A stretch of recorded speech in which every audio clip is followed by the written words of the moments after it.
I knew I forgot to change the title screen. Hey everybody, welcome to Saturday's episode of TNT Tabletop, and I forgot to get rid of these bad boys. Oh, actually I needed that.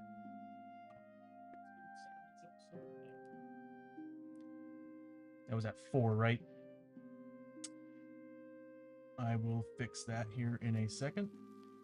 So welcome to TNT Tabletop. I'm your host Tony, and this stream is a board game stream, but also mostly dedicated, as you've been watching, Shadows of Brimstone.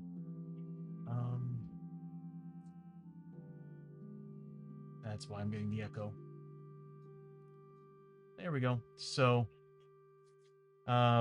today we're gonna kind of continue the adventure from yesterday, but I do kind of want to show something off before we continue, and I can't really get a good shot of this, but as I've been saying for like the past week, package. I need to go pick up a package, and it's supposed to have something cool in it for the stream. So it's basically what I did is I ordered months ago to prep for this, because originally I wasn't planning on using the dice roller, and I love the dice roller. I love the fact that y'all can see the dice rolls and everything live. It's awesome. Problem is that sometimes they get cocked and you can't really tell what the roll is. I have to look at the screen and actually look at the displayed number. But going back to where I was talking about, I ordered a set, well, 2 sets of custom dice. They're Cat's Eye Gemstone, and basically designed for board games. So basically, it's a whole mess of D6s, and for Shadows of Brimstone reason, a couple of D8s. I kind of wish I ordered more D8s, but you know, if we start playing Marvel United or anything else, specifically the Arkham Horror games require a lot of D6 rolls too. We actually have a lot of D6 dice, and they are flipping better than I was expecting them to turn out. So I'm going to go ahead and return to the full frame screen here. Oh, I need to turn on, hold on one second. I need to turn on my virtual camera. Yes, there we go. And I'll turn the background off. That is not, oh, I know why it's doing it. There we go. And I'll set it to the first preset. So yeah, so I ordered basically 2 sets of 7. So six-sided die. Man, they look so good. So six-sided die and 1 7. I mean 1 8. There's no such thing as a 7-sided die. Come on, Tony. So if I can pull these out, I don't know if that's going to be a good shot, but that's what they look like. It might be better if I put it on the other camera. That's my camera. So this is what they look like. And they look a lot better than that if I actually put it on a white. There we go. So yeah, that's the first set that I ordered. So nice deep blue cat's eye with white lettering. Very pretty. The white, the set that I'm about to show you right now, I thought it was going to turn out a little, I mean, they still look beautiful, but they are a little bit hard to read on specific surfaces like, I don't know, a black tablecloth. So I'll go ahead and pull these away. Love them though, and I cannot wait to start using them. I just need to get myself a dice roll, a dice mat or something to put over there, and I can roll them in front of y'all. But that's the first set. Yeah, that blue one turned out gorgeous. And then the second set looks like this. I was really hoping to use them for the stream, but I think for now I'm still going to use the dice roller. It's just very convenient. And again, you all can easily see what I'm rolling. But one of these days I will transition over to this. And then this is the white set. Same deal, still has the logo on there. So that actually turned out pretty good too. It's just, like I said, it all depends on how the bottom surface it's on reflects through. Could be, if it's a black surface like this, I have a hard time believing you're going to be able to read it. Yeah, see? So I got to find myself a white felt dice mat for that. But either way, they look gorgeous. So very excited that they came in. And one of these days you're going to see me start using these when I figure everything out. Like, again, I need the right mat to roll these on. So let me go ahead and put them away, and we will do a little bit of a recap of what happened yesterday. So the posse first was trying to get through that last dungeon, and as they continued, we were getting hit by growing dread over and over and over again, until we finally reached that final boss room, and the growing dread cards came into play and definitely weighed the team down, but they still had the chance to take that night terror down, which is this bad boy right here.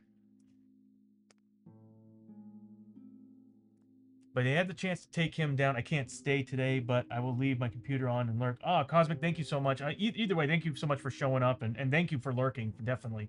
I hope the rest of your day goes really well, and I'll catch you next time. Yeah, we'll go do another little recap of today. So have a great Saturday. But anyway, so we were supposed to take that bad boy on, and we didn't even get to it. We got to the hold back the darkness. We did the roll, failed it, and then that pulled out a darkness card that forced the team to take X amount of horror hits based on where they are on this this chart right here, and we were on 5, so we were 11 spaces away from the entrance of the dungeon, meaning we had to take 22 hits and horror hits each character. Now, 22, and everybody was already weighed down from the growing dread card. What do you think happened? They all went down. Every single member on the team was gone at that point. 3 of which fell to madness, 1 fell to injury, and well, that was that. We couldn't complete the mission. I was planning on leaving the mission anyway, but we didn't even get to that point. So we failed the mission, or the posse failed the mission. We had to do the travel hazards. A whole bunch of stuff happened there. Luckily, we had the wagon, so we could cancel one of them, and we gained some XP. A couple characters leveled up on their way to town. And then when we got to town, we were able to get rid of a majority of all the problems that we had. The bandits that we caught and the injuries that they caught. Pretty much, yeah, they're all gone. And I'm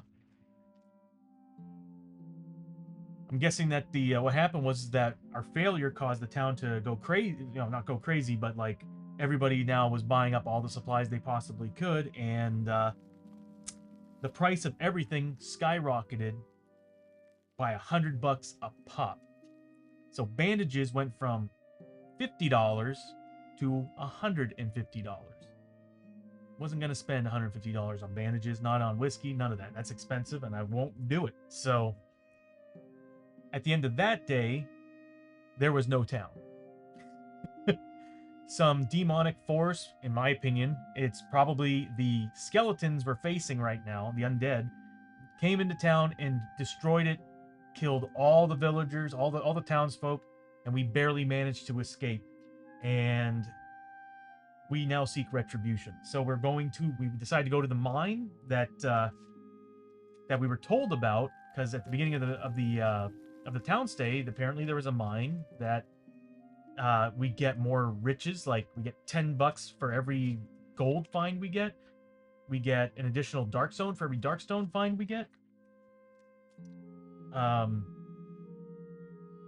on top of that, come to find out, that's the place where the hungry dead were coming from. So far,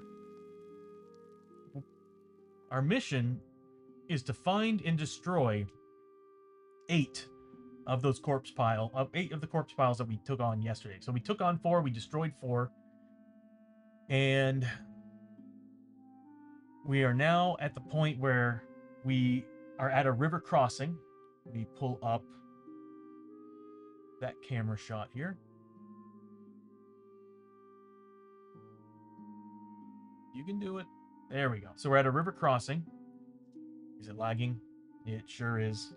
Let me guess why. Give me a second here. Yep. It went straight to wireless mode for some reason.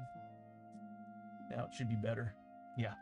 So we found a river crossing. We fought one of the 4 that we took down, the corpse pile with a whole mess of zombies. I don't think we even need dynamite. The whole team just did really well taking the hungry dead down, and we fought the corpse pile and destroyed it. We now got 4 more left to go, and now we have to complete this card. Now, if I remember correctly, the rule on this card we can actually accomplish right now. So I'll go ahead and read it again. Let me go ahead and get some lights in here.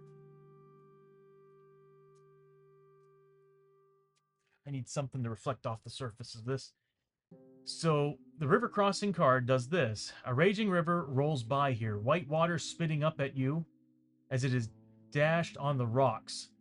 There seems to be somewhat of a ford here, where you could possibly cross to the other side. Looking to the far bank, something catches your eye, glimmering in the light. So we had to do the grit test. Well, actually, we didn't have to do a grit test. Every hero, now that's the end of the attack that we did yesterday, every hero has to spend a grit. And luckily, I was holding on to 1 grit apiece to do this. So once all encounters and attacks are complete here, which we did yesterday, reveal map cards until you find one that has water in the title. Place that map tile with 2 exploration tokens on it and an end cap on the map tile entrance. Each hero is immediately moved to any space on that map and may draw a loot card. Then reveal and choose one of the exploration tokens to use. Put the other token back at the bottom of the stack. It's an amazing thing to do, and it's going to cost us 1 grit apiece. And yes, we are definitely doing it because we get a loot card on top of all of it, and we get to pick and choose what the exploration token is at the next location. So we're going to go ahead and spend. Whoops. Metaphysician! Afternoon, how you doing? How's your Saturday treating you? We're just kind of continuing what was happening yesterday. I just need to start removing some grit from some people so we can march across that river. So Enrique's removing a grit. Montana's removing a grit. Isamu's removing a grit. And finally, we got Murphy removing a grit. Doing good, my man. Just chilling out before doing dinner. Ah, nice. What are you making for dinner? I just actually ate myself. I had what was it? I had Thai. Was it Thai? No, it wasn't a Thai place. We were gonna go to a Thai place, but instead we went to pho. That's what we did. We did pho. Is it pho or pho? Like I hear so many different versions of it. Chicken in the sink, so something with that. Nice. Can't go wrong with chicken.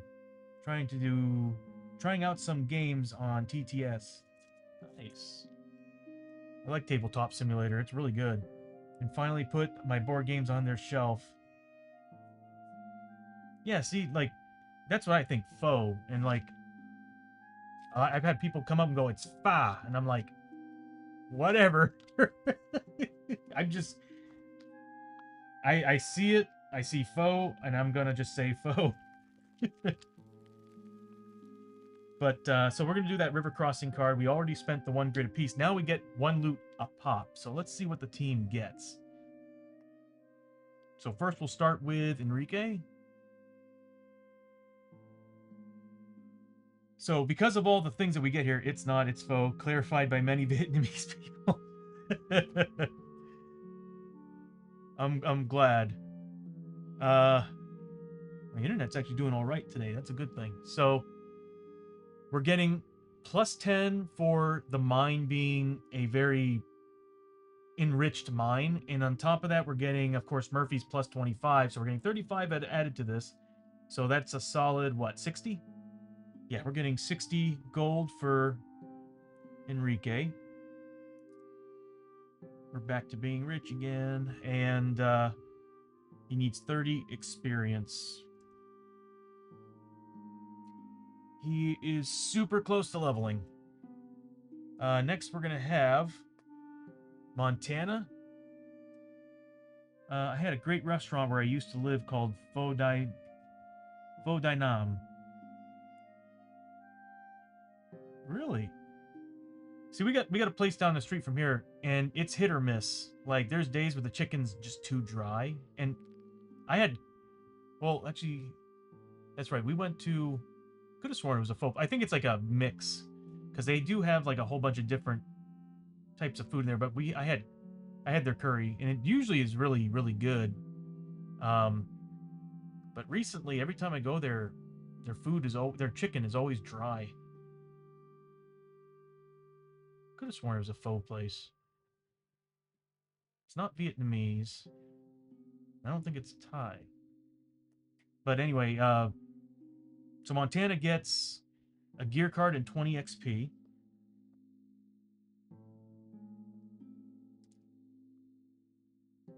God, Enrique's only 15 experience away. And a gear card. Let me see what she gets. Really? Uh, this is awesome. We found another war paint. I'll go ahead and read what it does again. It's really, really good. So discard during a fight. Until the end of the fight, you are +1 combat and +1 initiative. If keyword tribal, you are also +1 damage for all your attacks until the end of the fight. We found one of these yesterday. So that means Isamu and Murphy are going to be +1 to combat and initiative. That's for one fight. That's a boss fight that could change the whole thing. So that was Montana. Next we got Isamu. Oh, nice. I might as well have the dice roller up. I want to use my new dice, but I really do need a dice mat for that. So I don't want to throw gemstones on things and watch them break or scratch. Although Cat's Eye does have a good resistance. So that's why I order Cat's Eye. That and they're pretty. He's getting 135 gold and 20 XP. So Isamu is getting 135 gold and 20 XP. How much further is he from leveling up? He's 160 away. Next fight, Enrique is definitely going to be leveling up, which I'm very excited for. And like I said, I think this is going to be my final adventure with this group. At least for a while, I'm going to let them sit and relax, and I'm going to play probably Tredaran Strike Team, or I might pull out a different game. I might pull out Arkham Horror and play a round of it and decide whether or not I want to build assets for it like I did here for the stream. It would be awesome. It would be awesome. Because I would kind of use all the same stuff you're seeing already, except for maybe the backgrounds I'd change. Like, I'd create something for... I'd probably just kind of use some of the cards' graphics. So next is Murphy. Murphy. Nice. So Murphy is getting a lot from this. He's getting 3 Darkstone because he's getting +1 for the Enriched Mind, and he's getting +1 for his own ability because he gets double what he finds in Darkstone and loot and gold. So he's getting 3 Darkstone and 20 XP. You know, I'm trying to get rid of our Darkstone, but I mean, it does make us a lot of money. Okay, sorry, I thought the sound just went off. And my internet's having issues again. I knew I spoke too soon. So we completed that. I now have to go and keep drawing these cards so I find a water-based card. Oh, that's the encounters. Nope. Nope. Nope. You know what? Oh, there we go. Nope.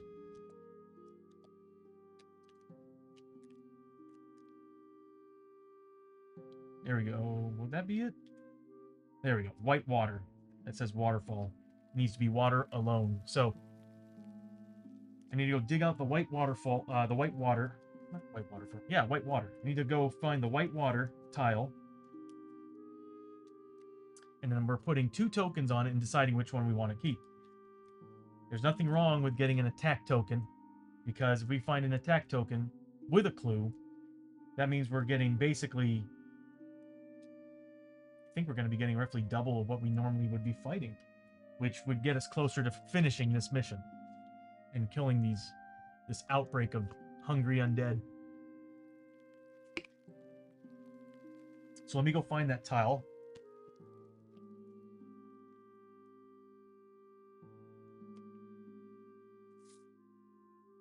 That happens to be it. So I'll get rid of this one for now. We're not... Actually, we can probably get rid of a whole strip. There we go. So we're not going to need these anymore. Whoops. And we'll just reposition this here. Actually,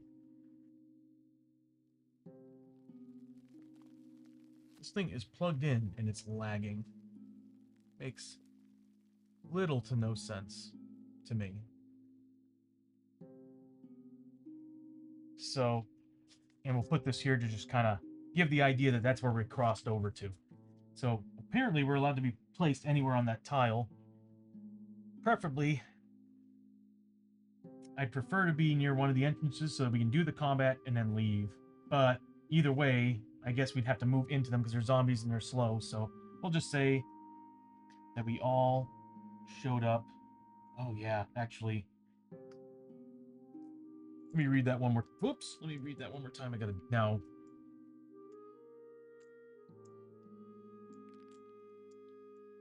reorganize everything here. There we go.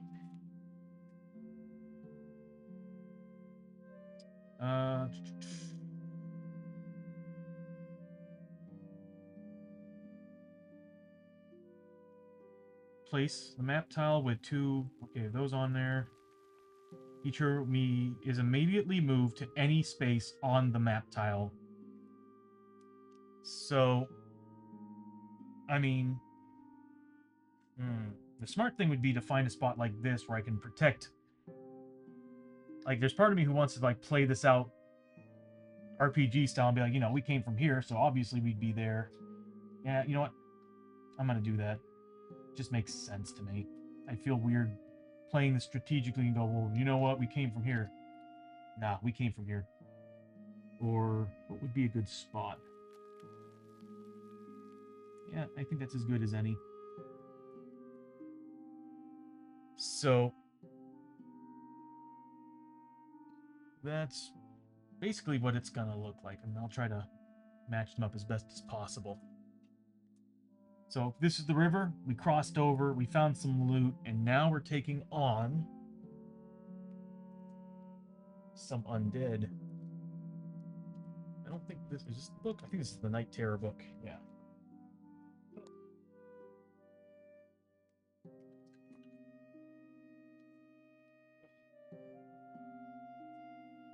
I would put it over there.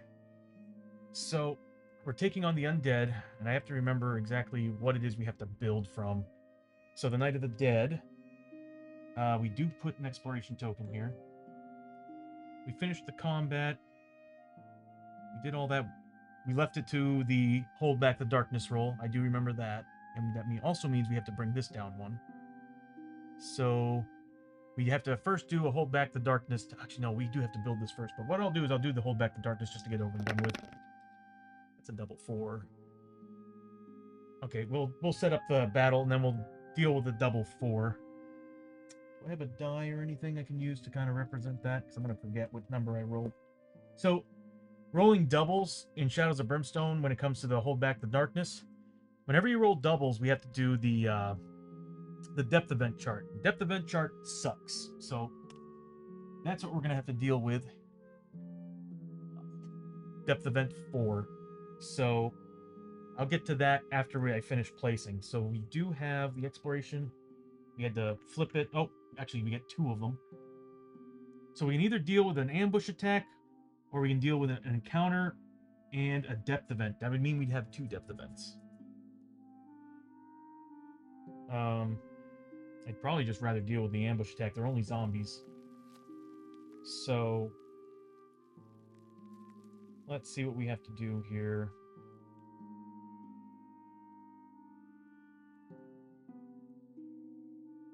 So we'd be taking on... What we'll say is that we'll take... Because I'm not going to go through and build a Hungry Dead deck. It's just ridiculous.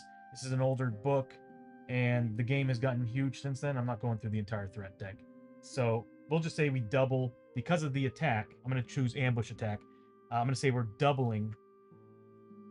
We're going to be fighting 2 different zombie, hungry undead groups from this. We're going against what, medium?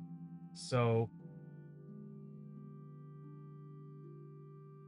oh, actually, no. Here it is. We're going to be fighting a whole heap of hungry undead on this mission. Well, first let's roll and see what we're dealing with the corpse tokens. Rolled a full 6. So, the final 4. We needed 4 more of these. And it just so happens this place has the final 4 corpse tokens on it. We'll place it right here. There we go. And now we have to roll out how many hungry dead? It's going to be a lot of them. We are taking on 14 hungry undead. So I've got 12 here. Luckily, oh, they have an elite ability too. All right, there's a lot to prepare here. So, all right, so we get 12. So it's going to be 1, 2, 3, 4, 5, 6. They can't be adjacent. 7.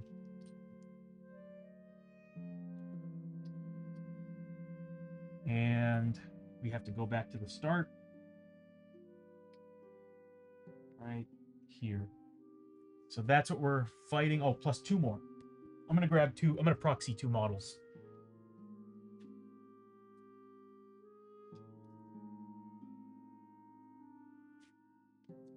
There we go. Some Tredaran mutants can work. So luckily, I've got a lot of dynamite, and I see potential in taking these guys down. So what I need to do is create 1 corpse token. So we're going to have like 3 different monster groups. So I need 1 corpse token.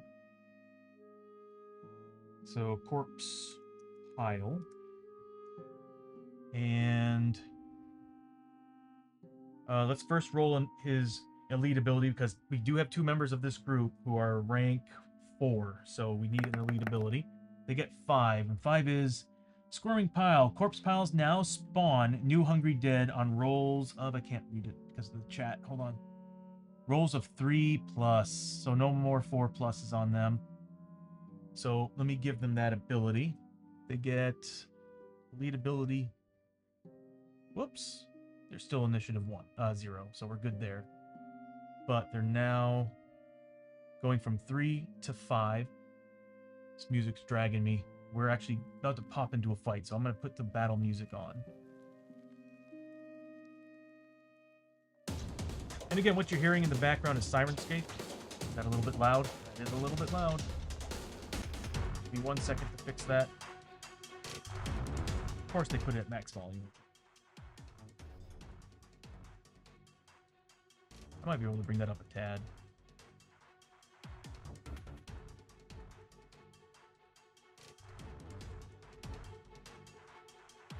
There we go. It still feels like it's a bit loud. If it's too loud, let me know. So we're dealing with a corpse pile with hungry dead rolls of 3+ instead of 4+. We all know basically what they do. They just kind of sit there. They do create fear checks on anybody who is standing adjacent to it. Metaphysician, thank you for the alert, bud. So we have to deal with them. They do have the fear for being adjacent. That's pretty much it. They don't really do anything else. If we kill those 4, we've completed the mission. Let me put that card away, and we'll now draw 2 different Hungry Dead cards, because we drew a threat for the combat. Actually, that's right. So I actually should have rolled which one was the ambushing. So that would mean, I think there was 5 of them that were ambush models. So that would be 1, 2, 3, 4, 5, and they would be ambushing. I should have realized ambush probably would have happened. I will have to roll and see who they go after. So this guy, again, 1 or 2 is, we're going to go in order. 1 or 2 is Enrique, 3 or 4 is Montana, 5 or 6 is Samu, 7 or 8 is Murphy. So this one's going after Murphy. This one's going after, that would be Isamu, so right here. This one's going after, that would be Enrique. The next one is going after, that would be Isamu as well. Turn you around. And then the final one is going after That would be Murphy. We're probably like, well, we can just say right here. They're all coming from that direction, moving in on us. That's a lot of zombies. They're very easy to take down, though, so I'm not too scared. Although we are getting swarmed, and these can keep spawning. 4 of them spawning at 3 pluses. The last one we dealt with were spewing, like, damage and crap at the team. So, we'll roll Hungry. Dead. So we can pull up their card. And let's roll and see what they get for an ability. Are you kidding me?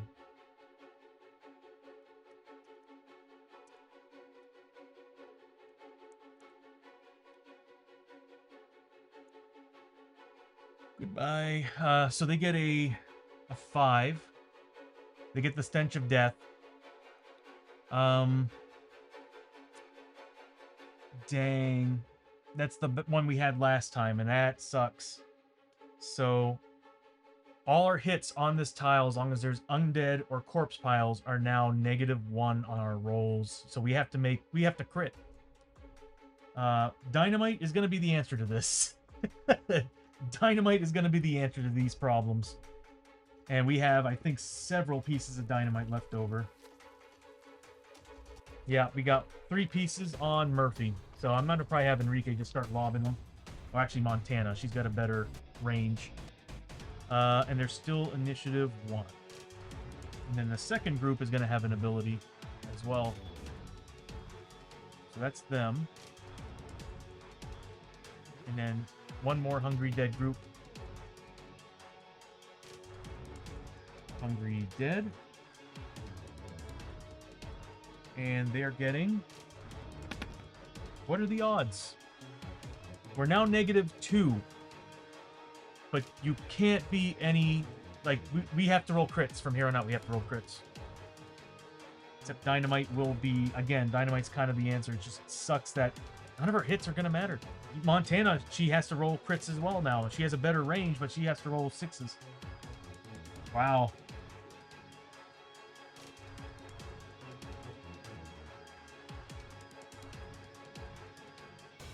Wow. That's insane that we rolled 5 twice. So we'll get rid of that, and we'll put 5 on them. Let me just make doubly sure I did the right thing here. Yep, 5. Ooh. Well, I guess we could just leave this card up because they both share the same values. But just -2 on... is that all combat or is it ranged? 2 hit rolls, so that means both. That sucks. That sucks. So... Hold on 1 second here.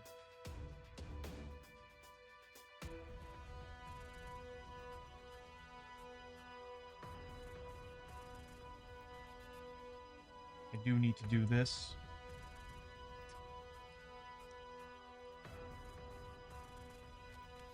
There we go. Eventually, I'll actually build a thing in the stream for shoutouts where I just type it in and it does all the work for me. So, Hungry Dead. What I'm going to do is I'm going to reposition this so that you all can see how things are looking. Don't forget that. I might as well put the end caps on. Because we're not going any further than this. This is the end of the mission. And this way we can actually see the tiles, or the spaces. So that's what we're dealing with. A whole mess of really awful zombies. So, they're all initiative 1. The corpse tokens are initiative 0. We're back at the beginning of the turn. We already did a whole Back to Darkness. And we got double 4s. That's right. So I gotta actually look up and see what the double 4s do to us here. Give me a second to pull that up.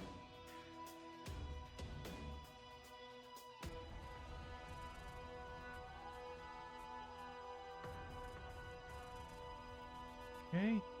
Bring this up to the top. And we'll open them. So this is the canyons. So we need to pull up the canyons depth hazard chart. Should be down here near the bottom. Yep. So on a double roll of 4, we get Rock Slide. The canyon cliffs are unstable and prone to rock slides. Each hero in the canyons immediately takes D3 hits that do 3 damage a pop. D3 hits at 3 damage a pop. Alright, so let's start. Not a good start, but we do have plenty of bandages. We can heal ourselves up, and luckily Enrique's going to end up going first, and I think everybody's going to go before the zombies, so we might be able to whittle them way down, and they only get a 2 move, so as long as we kill as many of these guys as we can, we should be good. But again, we have to roll crits. Dynamite, best we can have is that thing just bouncing around. So we'll start with Enrique. Enrique's going to be taking all 3 hits. He needs to make 4 pluses on these defense rolls. So he takes 3... Wow, that's a lot of damage, though, either way. He takes 3 points of damage. So, whoops, -3. And then we got Montana, who's taking, again, 3. She needs 4 pluses. She ends up making all but 1, so she's also taking 3 damage. Yeah, rock slides. And next is going to be Isamu. He also takes all 3 hits, but he needs 3 pluses to avoid these. Oh, I need to roll 1 more. He takes 6 damage. So they came across this river to find a swarm of zombies. He's already bleeding, or bloodied. So we walked across this river only to be trampled on by rocks. And then finally, Murphy takes 2. He needs a 4 plus. Murphy's fine. Isamu needs some healing. So that sucked. So at the beginning of the turn, we have Enrique. He's going to roll for his grit. He needs a 5 or 6. He gets it. So Enrique gains 1 grit back. And he's going to start healing people and then start firing into these zombies. Although part of me wants to lob dynamite. As long as the zombies are in the zone of the dynamite, they're just dead.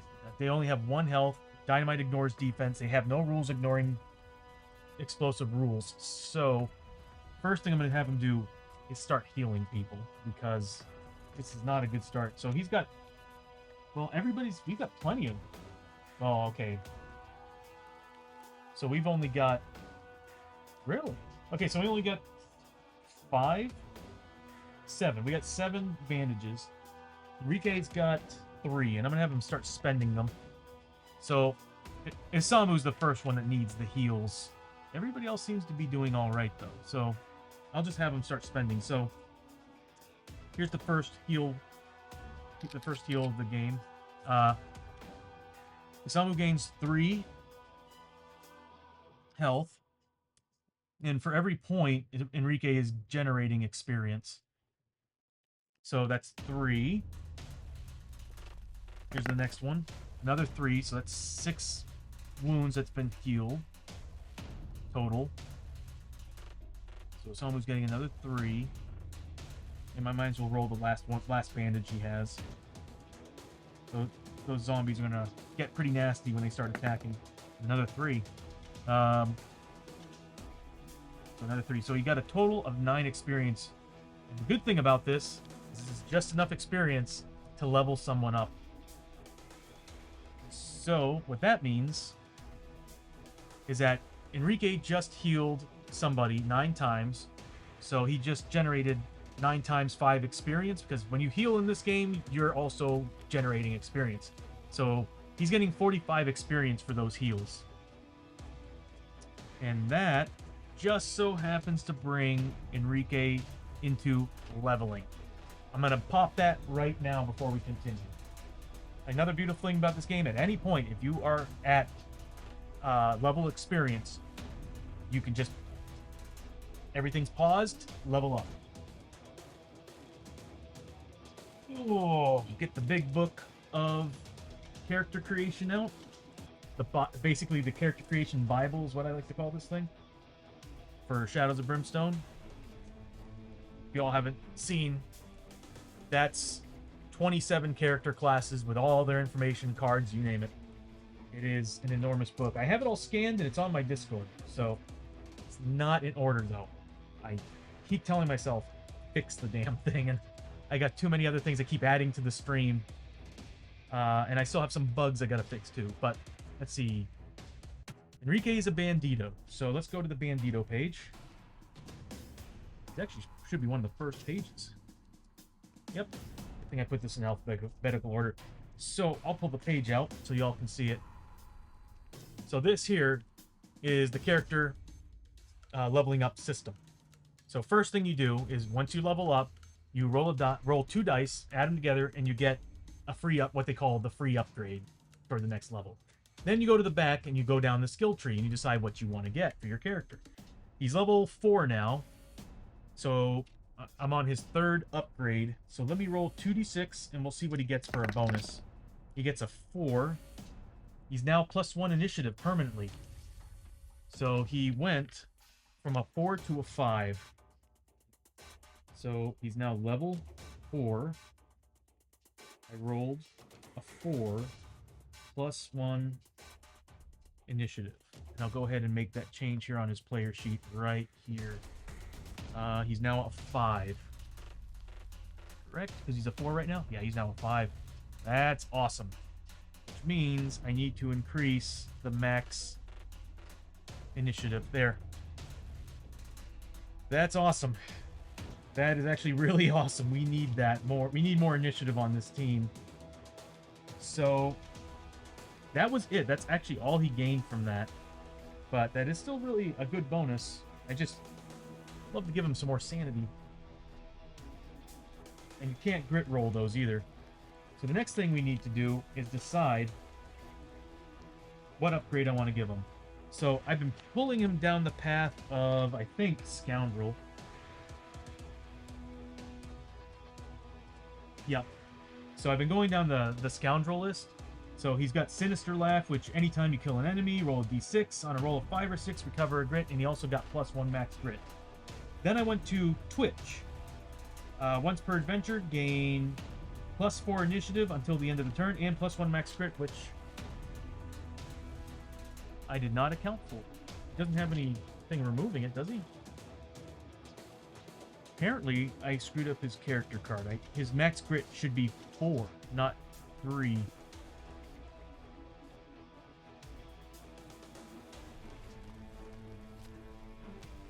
I bet you it was a mutation, and I forgot to remove it.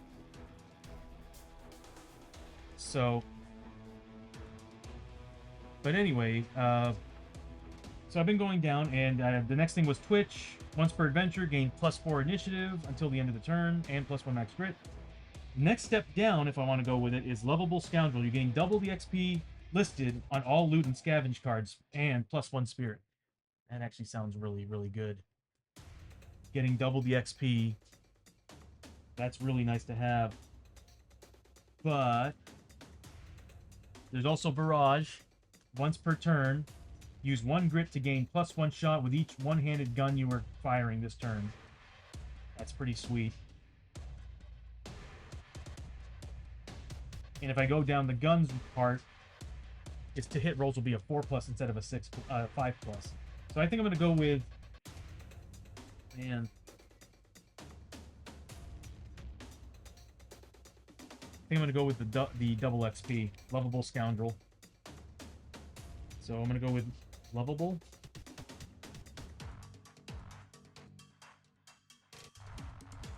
Scoundrel. So gain double XP on loot and scavenge. +1 spirit. So now he's a spirit of 4. So he's great on spirit checks. That's the highest spirit we have on the team. And don't need to do that here. We're good to go. He leveled up. And that's it. That's all leveling is. It's a random upgrade which I've thought about creating a chart for because I don't know. I like the randomness, but there are moments where I'm like, I kind of wish there was another system where you generated kind of like a ability points, and you can save those ability points to get what you really want for your character. One of these days, I think I might work on that. Which probably won't happen. I have too much on my plate. Specifically building for this stream. So, he leveled up. Didn't really get any extra health at sanity, which I was really hoping for, but more experience on that and higher initiative. Very nice. Although the extra pistol shots would have been nice too. So, he healed up Isamu. Isamu's doing good. He now still has his action. So I'm going to... I think Dynamite's going to be the way to go for him because he needs to roll nothing but 6s in order to hit these guys. Actually, everybody has to roll 6s. So this is going to be a tough fight. They're easy to kill, but this is going to be a tough fight. So I think I'm going to lob Dynamite. 2 hit rolls. I'd have to roll a 6 on the Dynamite roll, too. Let me read that one more time. All heroes in the same map tile as one or more Hungry Dead or Corpse token are now -1 on all their 2 hit rolls. Yeah, so it's everything. So if I roll Dynamite, that could bounce back and hit us and hurt us. But I'm going to do it anyway. So I'm going to spend... I got an idea. I got a really good idea. Because I can still grit roll. Does he have any grit? He does. I'm going to spend... He's going to steal a Dynamite from Murphy. Since he's adjacent, we're good on that. But he's going to steal a Dynamite from Murphy. And his strength is a 4, so he's a 7 in range for Dynamite throws. So 1, 2, 3, 4, 5, 6, 7.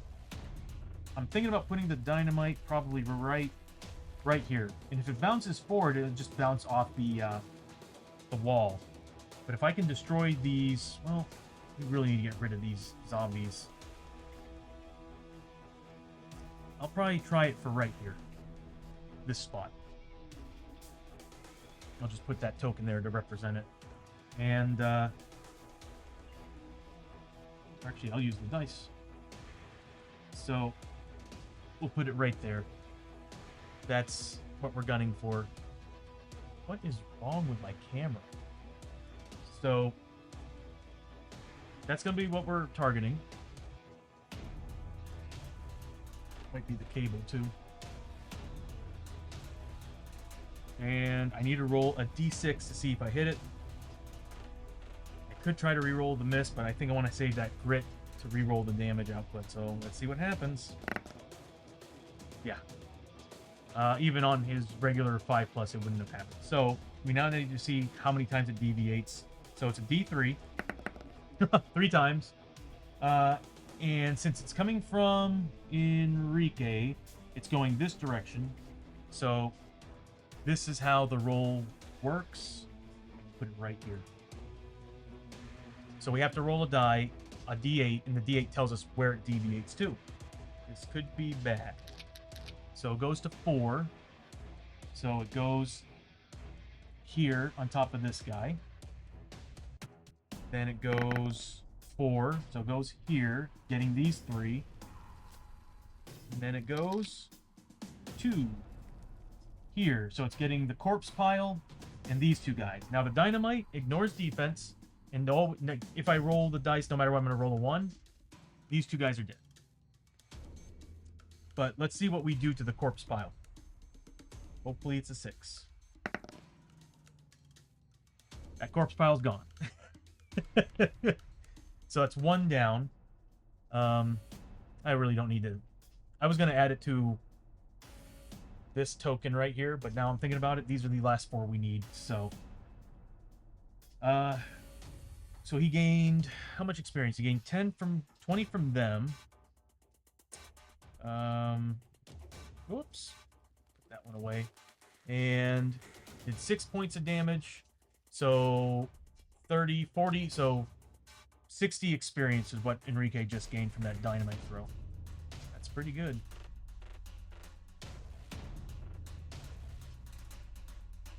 Hold on, I'm going to take a look at something again. So 60 experience for Enrique for lobbing that dynamite. I do want to look at something one more time. What was that again? Oh god, okay, we do need to kill them. I'm glad that one's gone. So next is going to be Montana. Everybody gets to go before them. And everybody happens to be surrounding the people who are holding the dynamite. So I'm thinking dynamite all around on this. And I'm going to be gunning for taking down those. So the question is...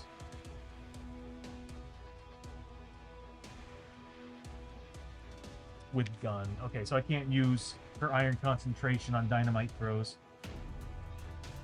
If she does manage to kill anybody, though, she gets extra attacks, but just I have no faith in rolling 6+ all the time to hit. So I think we're just going to try dynamite this round. If I can get these out of the way, that'd be great. Because I don't want them spawning.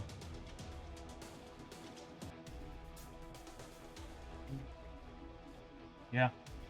It should have been 2. We had 3 on them. So, yeah, now it should be at 1. She's going to grab a dynamite from Murphy. And she's going to lob that one as well. My goal with her, with the rest of the dynamite, is to destroy these corpse tokens. Because these guys are too slow to go all the way around to reach them. So, I'm going to put it on this very guy right here. And, I'll just do this. There we go. And she first, I'm going to have her roll for grit. I hate it when I see myself rolling really well until I really need it. But she does get a grit back, so that's great. Yeah, she needed that for this roll. So let's roll and see if it hits its target. Needs a 6. Of course not. And it's going to deviate 1 time. Hopefully it's an 8, a 1, or a 7, 8 or a 1. If it's an 8 or a 1, it just bounces right back to the same spot. So let's see. Oh, that's a D6. I need a D8. That's not the right die. So an 8. So yeah, the dynamite bounces off this wall and just lands right back on the very spot I needed it to be at. So awesome. Now it's the damage. So I've been rolling really, really good, and now I'm nervous on the damage roll. I mean, 3 points is 3 points, but I want higher. I'm going to risk it and spend the grit. The sad thing is I could roll a 1 or a 2, but I'm going to spend a grit for Montana to re-roll that damage, because I really need this to count. It was a 3 anyway. So they all took 3 points of damage. Let me get some damage tokens out. She gained 3 damage apiece. So it's... they're 5 times the amount. So 15. So 25. 75 experience is what she gained from all of them. Wow. So Montana generated 75 experience from that dynamite toss. And now to pull up some damage tokens here. There's 1. And... oh god, come on. More bugs. Give me 1 second. Something's not working.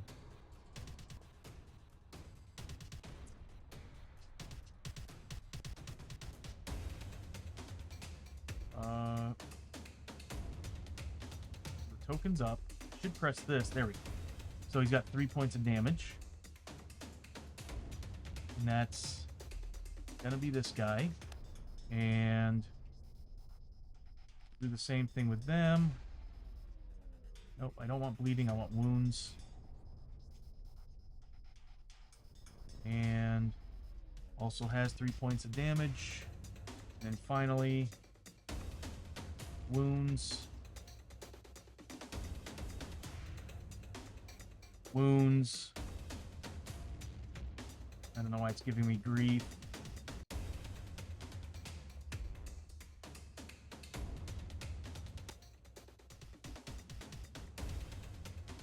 Shouldn't be doing that. But anyway, 3 damage, so therefore these guys should be on these models. There we go. So those 3 have 3 damage a pop on them. Sorry that took a little while. I'm still guessing some of the programming is kind of messy. Trying to create a system that allows me to use more than one set of commands. So that's Montana's turn. She did some pretty decent damage with the dynamite. I'm hoping that the next dynamite throw I do is going to take them out because they need to go. I want less zombies spawning. But we also need to take care of some of these guys because we're going to be taking 1, 2, 3, 4, 5 combat strikes at 3 damage a pop. They can deal with that.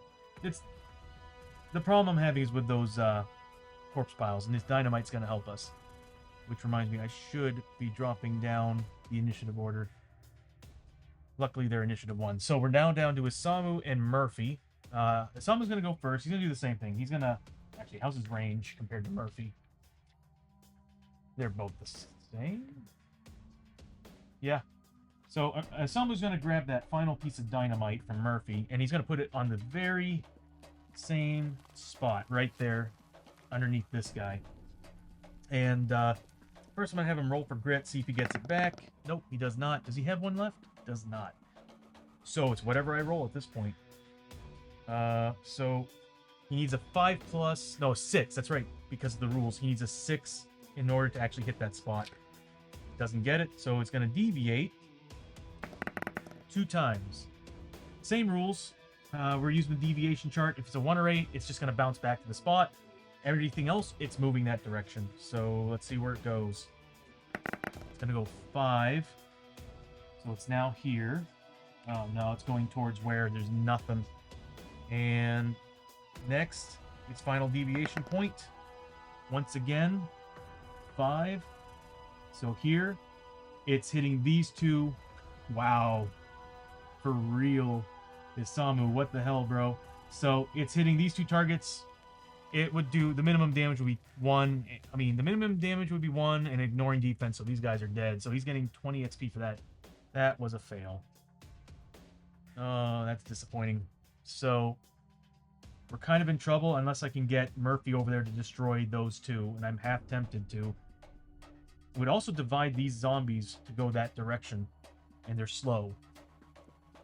So first things first, Samu's gaining, what, 20 XP for those 2 kills? God, if he would have gotten those... If he would have killed off those piles, he would have probably leveled up. Because he's close. Oh, which reminds me, I do need to make some changes on Enrique here. I need to remove 2,000 XP. And he needs to be level 4. There we go. And I think Murphy needs to do the same. Yep. Murphy, it's still not working. Huh. Okay, so I guess it's another bug I gotta fix. So Isamu took a dynamite from Murphy, threw it over there, and it actually, I guess, he just whiffed that throw. He's not good at range either way, so I learned a lesson. So next is Murphy, before the zombies start going, and I might have him try to make an escape test. It's an escape test 4+. I don't want them surrounding Montana, though. I think we can handle it. So he's going to make a 4+ escape test. No. So not going to happen. So what I'm going to have him do to capitalize... He can still be within range of this guy, so I'm going to have him move 1, 2, 3. And he can kind of tank for everybody. Can I get him anywhere else? He just can't leave this guy's spot, like around him. He has to be adjacent to him. So, actually, no, it just straight up keeps him in his place. That sucks. So, Murphy's stuck there, and he's going to... Yeah, he's going to attack that dude. It's all he can do. So he's going to make 4d8 rolls at 4 6s. He needs 6 pluses, which on a D8 isn't that hard for him. I didn't roll his grit, did I? I'm gonna spend a grit to re-roll some of those. Is it worth it? No, it's one guy. Man, all right, Samu, you really pissed me off, bro. So, okay, so that's it there. It is now going to end up being, whoops, their turn. So the Hungry Dead are now moving up. They have 2 movement, so we'll do the movements first. So, 1, 2, 1, 2. Here, and now they're just kind of piling in and swarming. This is going to be tough because hitting them is going to be almost impossible. But if I crit them, they're dead. That's all that matters. If I crit, they're dead. So what we're looking at is, if I remember correctly, I didn't put targeting markers on these guys, did I? This one's definitely going after Murphy. This one's going after Murphy. This one's after Samu. I think this one was after Samu, and this one was after Enrique. So Murphy's getting 2 combats against him, and they need a 4+ to hit. Both hit, and Murphy needs to make a 4+. So 1 hit gets by, dealing 3 damage. So Murphy takes 3 points of damage. This is actually going to be a rougher fight than I thought it was, and it's because of those elite abilities. Oh my god, that's stupid how... That is actually... It's pretty damn stupid what they got. Next is Isamu. He's getting 3 attacks at 4+. 2 go by. Isamu needs his 3+. 1 gets through and deals 3 points of damage. Next is Enrique. He's getting 1. They need a 4+. Doesn't make it. Zombies don't really... I mean, they do some decent damage, but their hit-to-hit rolls kind of tough for them. So that's the end of their activation, and now we start spawning. So their rule is on a 3+, they spawn an enemy. So there's three of them. You know what? I'll just roll them one at a time. We'll say this one. Need 3 pluses. That one gets 1. That one does not. And that one does. So 2 more zombies come out. I don't know if we're gonna make it because we need 6 pluses to do anything, and then they're just constantly spawning. And there's 3 spawners. I really needed that dynamite to go off. I don't have anything. Well, you know what? I think I'm just gonna have Montana. She's safe, so I'm gonna have her start cracking shots, and Enrique's too far away. 1, 2, 3, 4, 5. Well, he can hit these 2. But I'm gonna have to get rid of some of these guys. So that's the end of the round. And we now have to do a hold back the darkness test at 7+. Are we really only... Yeah, we are only that many rooms in. Real? I just need to double check. Because I feel like we've gone further into this dungeon. No, 5 rooms. That is why I'm not going to add the tile cards into the game, because I need to remind myself sometimes how many rooms we're in on this place. So, what are we doing here? We are rolling for hold back the darkness at 7+. We got it. Next, it's Enrique's turn. He's now initiative 5. That's pretty sweet. Although now I'm thinking I wish I went with the extra shots. Right now, that would be stupid helpful. Rolling 8 dice would be nice right now. So what I'm going to do is I'm going to have... Yeah, that's all we can do. Enrique's going to roll for grit. He needs a 5+. Doesn't get it. We're going to roll out 6d6 at 6+. Now, the good thing about this, if it hits, it kills the zombie. They only have 1 health. But part of me wants to send those over to these guys. We get 1.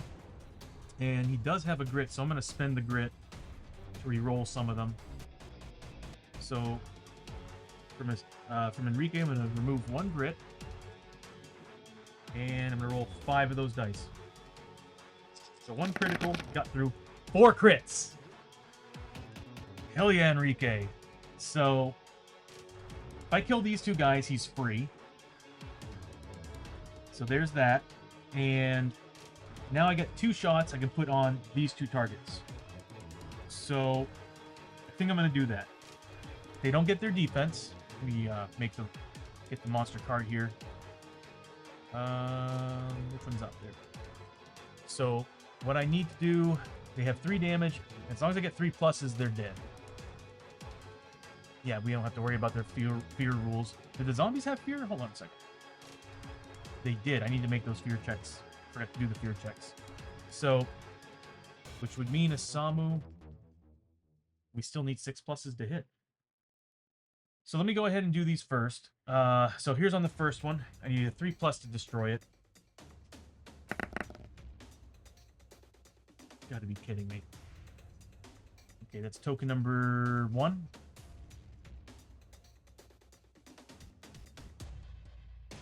Doing 2 damage. Not quite dead.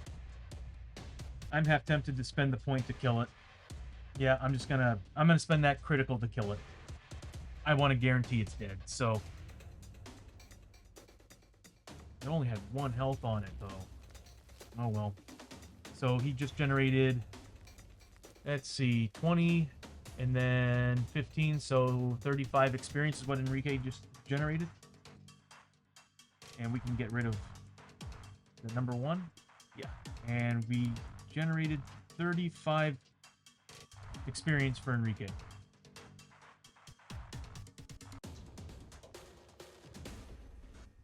You know, I'll just kind of move these over a little bit more. Is that camera acting up still? It's like it shuts down and doesn't see any action happening. I don't know if that's a feature. I might just get more of these, or 1 more of these, because I'm not really happy with how that's turning out. Very disappointed. So we took down that one, and that was all his crits. At least we only have 2 piles that can spawn now. So next is Montana. She doesn't get nearly as many shots as Enrique does, and again, same deal. She needs 6 pluses, and she has 0 grit, but she does get a reroll. So let me roll her grit first and see if we gain that back. Nope. And she's going to be making 3 ranged attacks. But she does get a reroll to hit and a reroll of damage. I'm going to reroll one of those. That rule's kind of broken. That rule's a little... But then again, it does make them last a lot longer. They're pretty easy to take down. Man, really? You know what? I'm going to pop her... Instead of using a reroll, I'm going to pop her... What is it? Does she have it? She has the Serpent Fang charm. I'm popping it. She's getting 2 grit back. I'm spending that grit instead of the reroll. So that was one of the rerolls. Here's the other 2. Well, she's got 1 grit. Ridiculous. I need 6s to hit. Now, at least we got 1 corpse pile down, thanks to Enrique. Next is Isamu. Let me go down the initiative chart here. Next is Isamu and Murphy. I'm going to start with Isamu. I'm going to have him roll a escape test, because I do want him to move a little bit. There we go. I want him to lock down every single one of these zombies.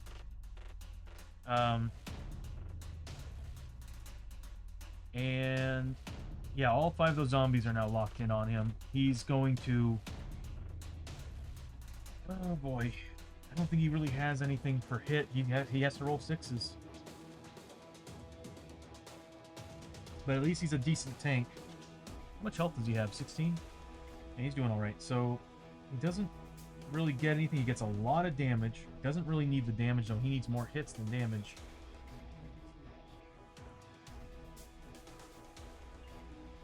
Yeah.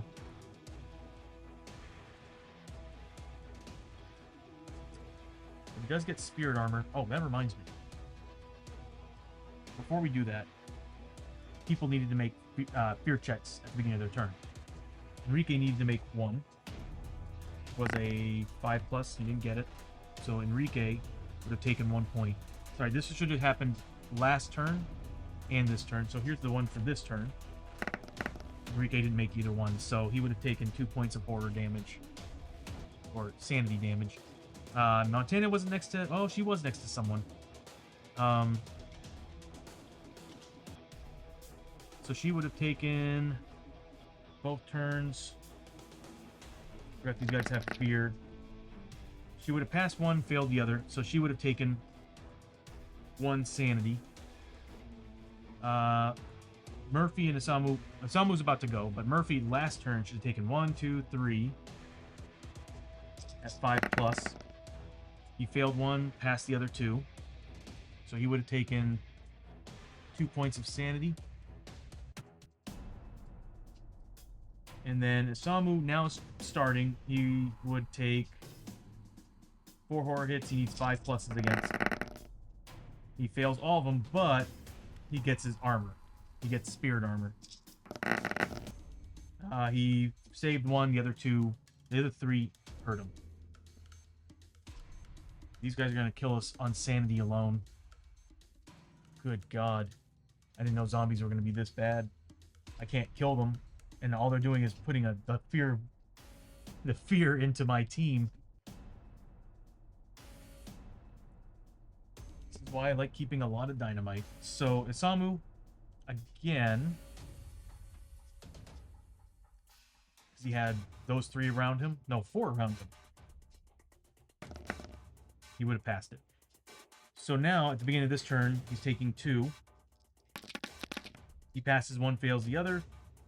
But he still gets his armor. Nope. So, Isamu took 1 point of damage. I think I might put that on the screen, like a little reminder. Fear tests. Like, if there's a fear monster, I remind myself to pop that, and it'll tell me. Or maybe I can have a highlight or something. So, what this is going to happen is Isamu's going to move up and lock them all down. He needs to start killing guys. But he's only... I think he's only a 3... Yeah, 3 combat. The only one here who can actually kill any of these guys, really, is Murphy. With his D8s have a better chance of hitting these guys. So he's going to make 3 attacks. Throw me some 6s, please. Oh my God. No grit. I think I really found the bane for the team, and that is being swarmed by zombies who you just can't hit. We can't hit these guys. We need 6s. So next is Murphy. He's actually getting 4. Luckily, he's surrounded by them. So, actually, you know what? I'm making a... that zombie's in the way. I'm going to make an escape test with Murphy, but first let's do a grit. Nothing. Escape test. He gets it. Murphy can just haul ass over here and destroy one of these. I hate that idea to an extent. But I don't want them spawning anymore. 2, 3, 4, 5, 6. So this way he's got these 3 targets. And he's going to make 4d8 attacks. Oh my God. He needs 6s. Again, 6+.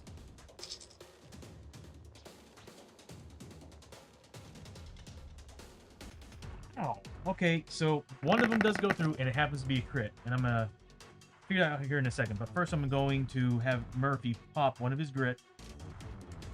And he's going to spend it on re-rolling 3 of those misses. 2 hits get through with crits. You know where I'm putting them? This thing. So Let's roll the damage. He's getting +1 to the damage. It's got 3 health left. So it's got 3 health left, and I'm getting +1 damage. Am I getting any other bonuses? I can re-roll my damage rolls. So here's the first one. All I need is a 2+, and it's dead. On a D8. 7 points of damage. Bye. No more spawning for you. So he did, what, 3 points of damage? So he's getting 25 experience. That camera is going to go away very soon. I might replace it with that one. Because that's working beautifully. And so is that one. I think it's the batteries. I think they put those batteries in them. And it's great and all. I think they should just remove the battery and have the camera on its own. And then we can get rid of that token. That's number 2. There we go. I guess it doesn't really matter. They all have 3 wounds on them. And then he's got, what, 1 other crit? And he's going to pop it on this zombie right here. He's dead, so 10 points of experience for that as well.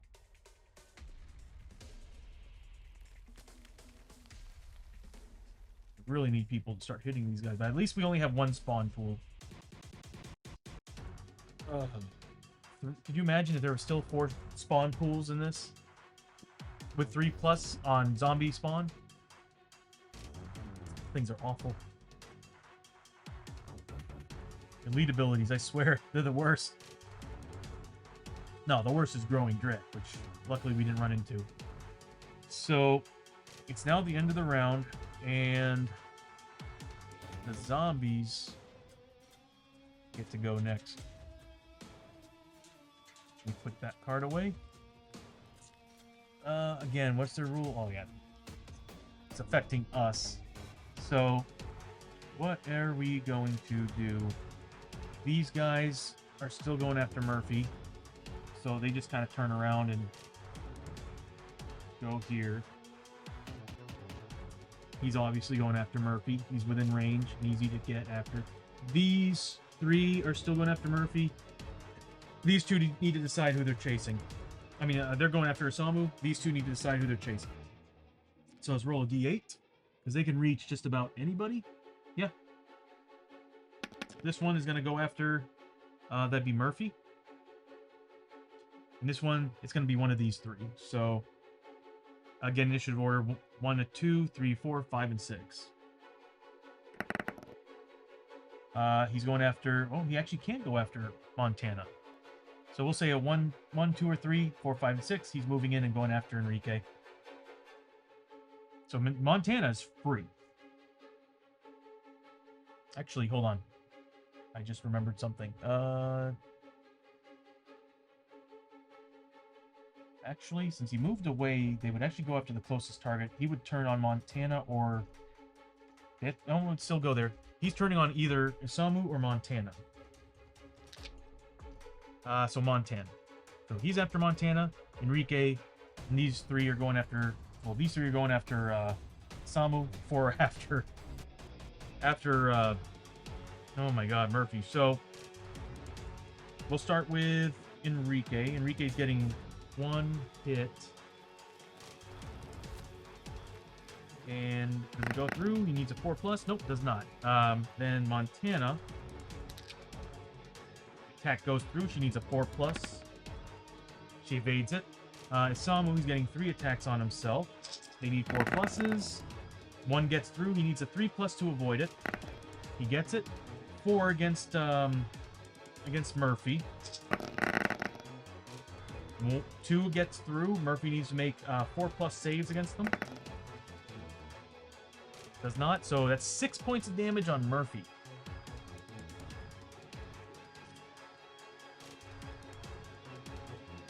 But he's still doing good, though. He's holding up. He did a great job. He went in there and took down one of those damn corpse piles. So that's the end of them. We go to 0, which means that that corpse pile is now going to attempt to spawn. And it needs a 3+. And guess what? It spawned. We need to kill that thing. I'm going to have Murphy try to go in there and kill it. So at the beginning of the round, we need to do yet another Hold Back the Darkness. We need 2d6, and we got it. God, good, because if that darkness card is an undead card, it's over. What I mean by undead card is usually there's an undead card, a demon card, all that bumps up these guys. Now they're more health or more damage or more combat. We don't need one of those. Or initiative. I don't want them tying with anybody. What to do? But we do, I think we have items that we can actually use for that.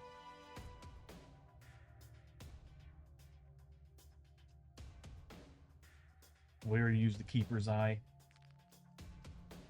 And one of these days, I'm going to give that gun, that mutant gun, to Enrique if he gets the right mutations.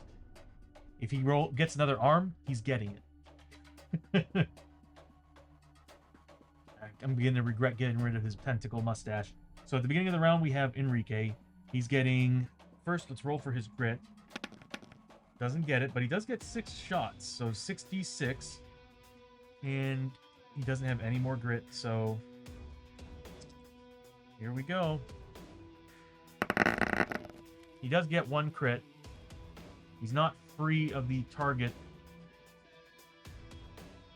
He's going to pop the one that's on him. I have no way of re-rolling. Nope. He's dead. So Enrique just gained... Man, zombies are really... This is the first time we've seen zombies actually show how horrible they are with corpse piles. I've seen some pretty nasty stuff, but... I mean, they're just...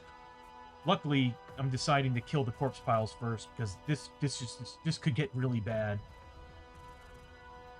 So that one's dead, and they'll probably come back on the board by the end of the turn if I don't kill that one. Murphy needs to really make his escape test. Next is Montana. And Whoops, one more. Montana does have her grit, but let's go and see if she gets another one back. Nope. She's going to make 3 ranged attacks. She does get a reroll, and I do have a grit on her. I'm going to spend that grit to reroll all 3 of these damn things. This is ridiculous, man. These zombies are the worst. I can't believe that I got 2 groups that got the same ability. She gets a crit. I need to kill the guy that's on her. He's dead. But she does get rapid shot, meaning she gets another shot. So we need to roll and see if it hits, and I still do have my reroll. So, nope. And she's gonna reroll it. Nope. Oh my god. So 10 points, 10 XP points for Montana. I mean, at least we killed 2 of them. God, this is ridiculous, man. Next is Isamu. Isamu is also gonna roll for his grit. Please get it, man. And seriously, like, I can't do anything with him. Everything he has is all about damage. This would be the best place for the outlaw. The outlaw would do wonders here. Yeah.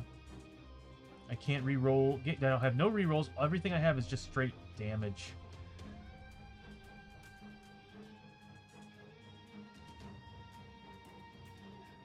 That's a shame, man. So, Isamu is going to attempt 3 combats. He needs 6s. He gets 1. And that's all he really needs. He's going to be doing like 4 points of damage on these guys base. So, he kills 1 zombie. At least we killed 3, and they can only spawn 1. But Murphy needs to go over there and destroy that corpse pile. It's all up to him making it over there. Although, I just realized I could have had Isamu move over there and try it, but I want Murphy. He's got a better chance. And he has a grit too, so Isamu gains 10 XP. And next is Murphy. Murphy's going to roll for escape. Please do it, buddy. Let me roll for his grit. Nope. That's not a good sign. He's held down by these zombies. Best he can do is roll his 48. I'm going to grit roll that. I want to kill as many of these as I can. So, Murphy's going to spend that last grit that he has.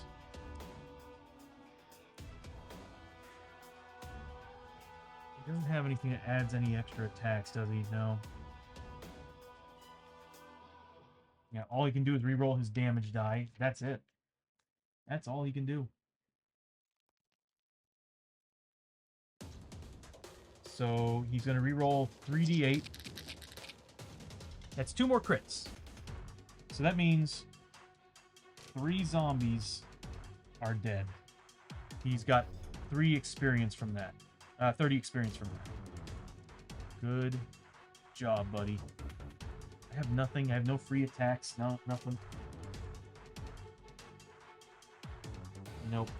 I got rid of the free attack weapon. But it took up a hand slot. I didn't want to do that. That would have been cool to be like pickaxe and then that pistol. That little saloon pistol. That would have helped out. Take a pop shot. Even though he's a 5+ on range. So that's the end of Murphy's turn. It's now the zombies. So these 2 are still on Osamu. These 2, the only target they can get is Murphy. So they're staying on Murphy. They're blocking his path. So, all right, 2 on Murphy and 2 on Osamu. We'll start with Osamu. They need 4 pluses. Neither one hits on Osamu. And Murphy, they didn't like what he did, but he needs 4 pluses to avoid these attacks. So he takes 3 points of damage.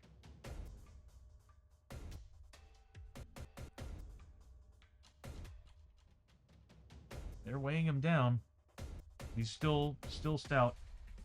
So now it's the end of their turn. It goes to the corpse pile. The corpse pile needs a 3+ to spawn. It doesn't spawn this turn. Good. End of the round. Hold back the darkness. Come on, Murph. We really need this. We need this, bro. Ugh! Growing Dread card. So, we don't have one yet, but let's see what awful things happen. Marching Darkness. Roll a number of dice equal to the hero posse level. Grit may not be used. For every roll of 1, 2, or 3, one hero must discard a grit or move the darkness step forward and death track. Oh my god. So, dice for... Roll a number of dice equal to the hero posse level. I guess that would make us a 4, since 3 of the members are 4. Yeah. So, 2, 3, 4.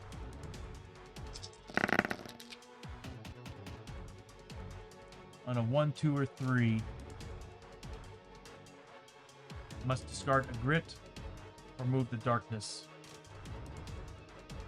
Nobody has a grit. So, that means it does come up one more. We have another chance of getting hit by darkness. We need to kill these guys ASAP. And all out of grit. Okay. Well, this has been fun. Good God. Ever told you this game can be very unforgiving? But that's what makes it fun. So, we're going to start with Enrique. He's now free. And I'm ignoring this, and I'm going 1, 2... Well, he's ignoring that. He's going 1, 2, 3, 4. And he's going to start taking shots into all of... Like, he's in range of everybody. So if he god rolls a bunch of 6s, we are going to see a lot of dead zombies and a dead corpse pile. So he's going to roll for grit first. So he needs a 5 or 6. He gets it. That's great. So Enrique gets 1 back. And he's going to make 6 shots at everything around him. He gets 1. I'm going to spend a grit to reroll 5 of those attacks. 2 shots get through. I'm going to free Murphy from these guys right here. Now Murphy can go in there and destroy them. Destroy that corpse token. So he gets 20 XP. Good job, Enrique. Really good job, buddy. Proud of him. That was good. And then next is Montana. I keep forgetting he's now initiative 5.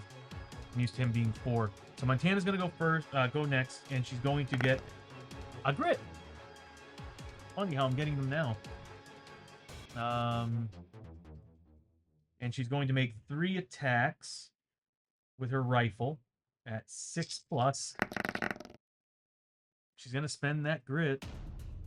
I want people to deal as much damage as they can. So 3 attacks. That's 1 critical. I'm just going to get rid of that corpse pile right now. So she's popping a shot at that corpse pile. The damage of the weapon is a 2. With critical, it ignores its defense. I can't roll any lower than a 1. 3 points of damage would kill it. It's dead. Goodbye. No more corpse pile. So that's gone. So she's getting 25 experience. Good job, Montana. Boom. Nicely done. So now we just have 2 zombies. We might survive this if we can hit them. So next is Samu and Murphy. Samu's gonna roll for his grit. I was gonna say critical. He doesn't get it, but he's now gonna make 3 combats. Oh, wait, nope. Montana killed somebody. She gets rapid shot. Let's see if it hits anyone. She's gonna re-roll that with her free re-roll. No. So now back to Isamu. So he needs to make 3d6 attacks. He has no grit. Not much he can do. That's with these 6+ hits, these zombies were pretty mean. So that's the end of his turn. Next is Murphy. He just struts on over. And he's going to roll for grit first. Doesn't get it, but he's making 4d8 combat hits. He didn't get a grit, did he? I can only re-roll damage. Seriously, is 1 zombie still alive?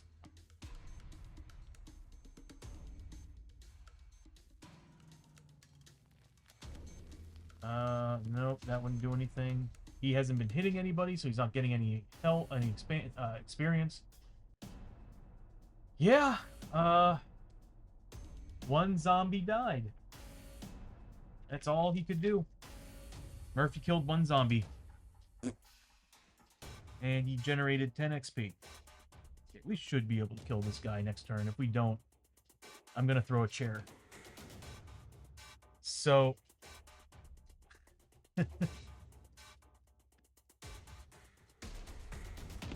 we don't need that wound marker anymore. Is that number 2? So now it's the zombie's turn. What is it gonna do? It's going to attack Isamu. So 1d6 at 4+. Does nothing. There's no more corpse piles, so there's no spawning. And we are now at Hold Back the Darkness. If we fail this, then we are going to get another darkness card. Can I stop that? Can I please, for the love of God, stop that? Because it could be bad. It could be another party wipe. We already had a party wipe card, and now every time I think of darkness cards, it just strikes fear in me.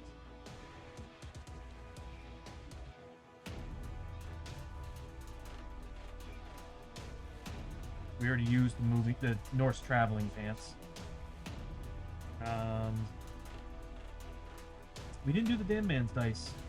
And we also didn't do the... I Actually, I think we did. Yeah. No, we didn't. We started the combat, I put everything up, and we didn't do the rules for the canyons, which would have possibly have given me a grit. But I'm going to ignore that for now. Yeah, nothing there. Nothing there. And nothing there. Yeah. So, darkness card it is. Darkness comes up one more step. We have to pull out another freaking darkness card.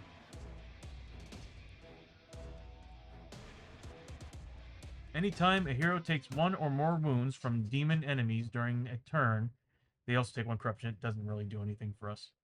What I was scared of was another attack happening, and that one zombie is stopping us from hitting anybody. One zombie.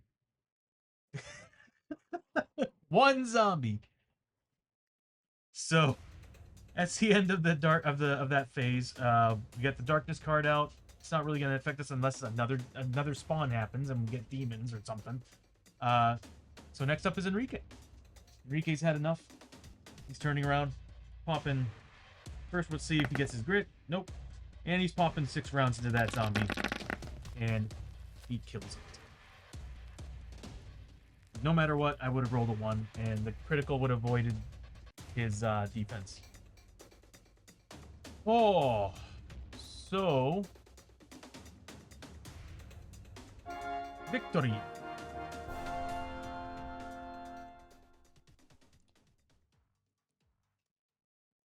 Never ever not play that sound. I love it.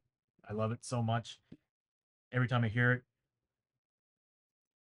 it's good things. So we finished the combat. We actually completed the mission. Let's see what we get for rewards first. I don't remember it being anything amazing, but let's take a look. So Night of the Dead, rewards. Each hero gains D6 times 50 gold, as well as 1 free healing herb or tonic. I think everybody's going to take the tonic. Grit is very important in this game. And everybody has to roll a D6 times 50. And then we do loots. And the cool thing is we fought 3 different monster groups. We fought 2 different groups of hungry undead because when we went in there, we got hit by an ambush, which is going to be hungry undead. And then we had to do the actual finale, or not finale, but the actual what we're taking on. And it just so happened to be them. So,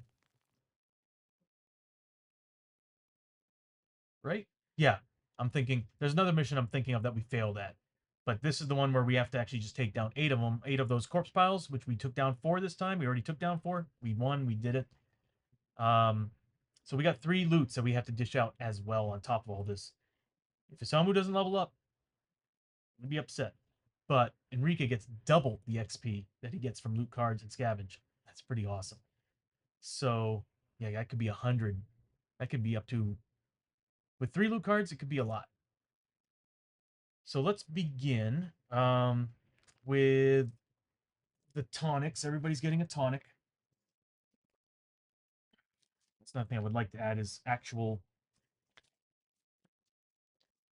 Would actually like to add specific tokens to the game, like dynamite and stuff. That would be kind of cool because then I can put the dynamite on the actual spot, and then I can kind of have the deviation chart there too, along with it for us. That'd be pretty cool, wouldn't it? What do we have? Oh, I could have used that. It still wouldn't have killed him.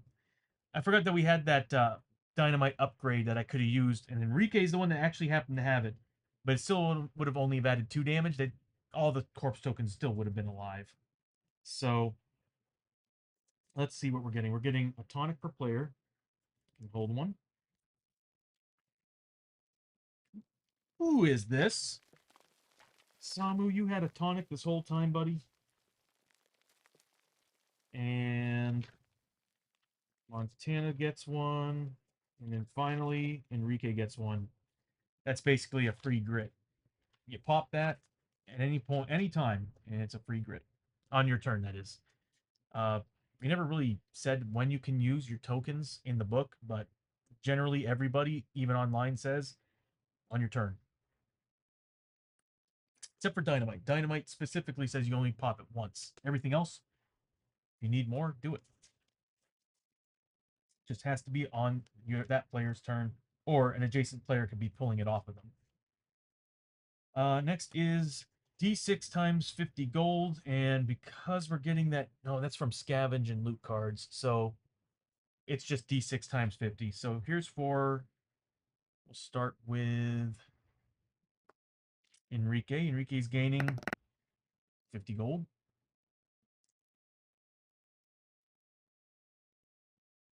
Next is Montana. She's gaining 150 gold.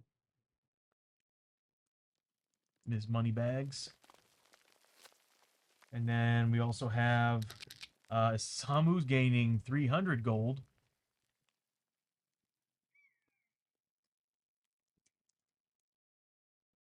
And then finally we have Murphy, who's getting, he doesn't get any special rules for this, so he's getting 100 gold.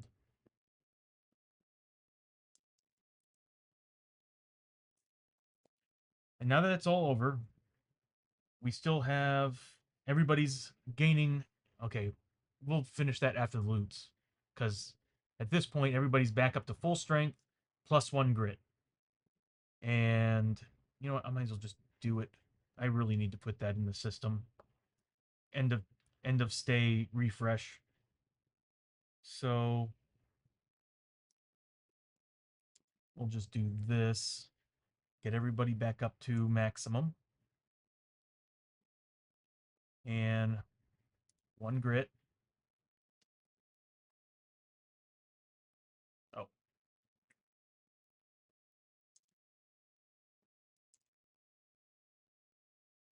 and Montana also gets 1 grit.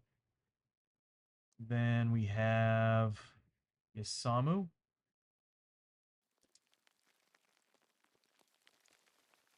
and 1 grit. And then finally Murphy. Yeah, I really need to make this easier. 1 button press will solve all of this.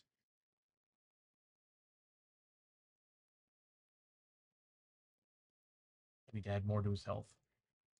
And 1 grit. There. So everybody's ready for the next travel, next town stay / travel, and now we need to do loots for everybody. So Enrique is going to be generating. There's going to be a lot here. Very nice. Oh, excuse me. So his sorry, his special ability is he's getting double what he gets in XP. So what we're looking at is 70, so 140 XP total. So Enrique is generating 140 XP. He's getting, what's that, D6 times 50. So he's getting a 250, 280, 285, sorry. Because he's getting 25 from Murphy and 10 from the mine. So that's 285. He's then generating 60 from that 25. And then he gets a gear card. 2 bomb tokens. Enrique just got his dynamite back. We'll just call it dynamite. So, and 2 dynamites. That's that's a that's a really awesome thing. That right there is like $400 worth of dynamite. Or in the last town's case, $600 worth of dynamite. Or was it more than that? No, it was another $100. That's right. So that's Enrique. Next is going to be, who's next? This is Montana. She gets a loot card as well. She's generating 120. Okay, so 135, 60, so 195 in gold.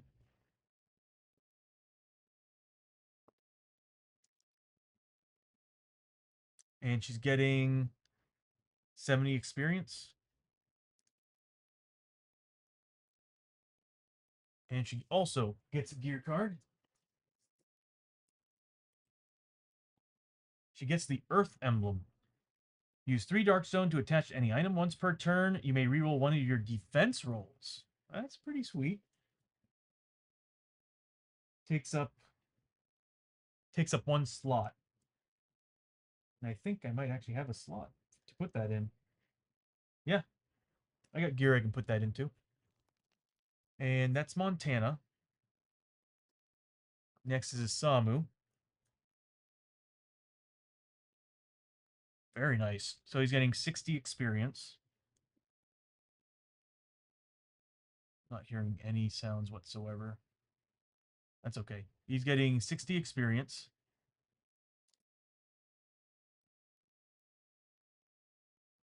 He's so close to leveling. And he's getting D6 times 50. So 135 gold. That's grit.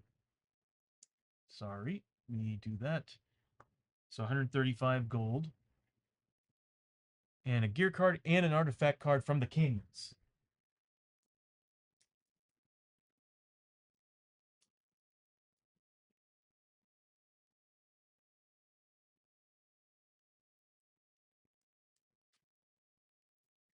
Pretty awesome. I guess he found these on the zombies.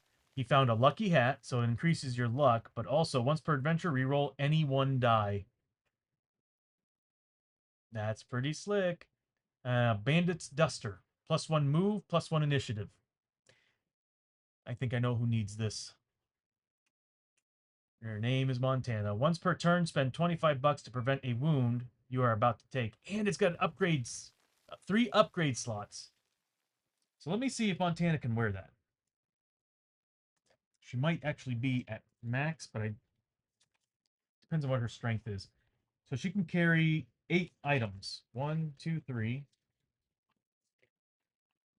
4, 5, 6. So she can wear, and she's not wearing it. It's a coat, so she can wear it. So she's going to wear the Bandit's Duster.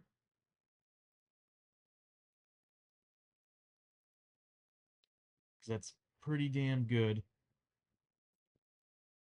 She needs the movement bonus. She's been paying their way through hotels anyway. He owes it to her. So +1 move. And she's going to be +1 initiative. That would actually be pretty good also on what's his name, on Isamu. Oh, that's a tough call. Because +1 move would always let him stay in the front, and he'd be running along with Murphy. And he'd +1 initiative, making him a 3. That's a tough one. Well, I'm gonna keep this on Montana for now. I think this will work great on Montana. So initiative. And once per turn, 25 bucks. Prevent a wound. So that is taking 1 spot. So therefore she's at 7, I think. 7 out of 8. That lucky hat. I kind of want to give her the... Oh, no. I want to give this to Isamu because he doesn't have any rerolls. And if I can give him a reroll, it gives him a little bit of a bonus. Although I could also give it to Murphy. Therefore, he'd have a reroll and a reroll hit and a reroll damage. But this is on both.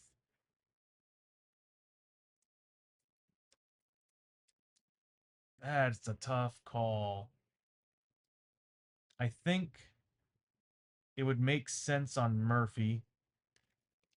I would bring his luck up to a 5, but it would also bring Samu's up to a 4, which would be really good for him. You know, seeing an enforcer walking around, a Japanese enforcer walking around with a cowboy hat, that's kind of cool, man. I might just do that. So it is his too. But how much is he holding right now? 1, 2, 3, 4, 5, 6, 7. He's got a 4 strength. So you can hold up to 9. Okay, hold on. 1, 2, 3, 4, 5, 6, 7, 8. He's got one more slot that he can actually hold, unless I bring his strength up somehow. I could do the lucky hat, unless there's another item on me I can wear. Oh, there is.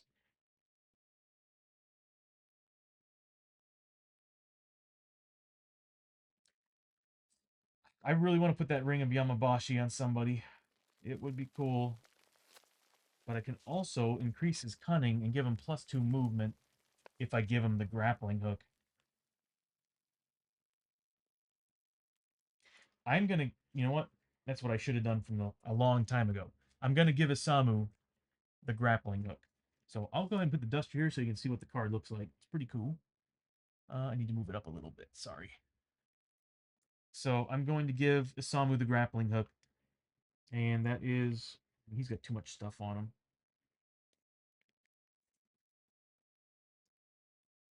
He's got way too much stuff on him. But what I'll do is I'll put it up here. Or down here. I don't know. Grappling hook. And it's for 50. +1 cunning. +2 move. 1 grit.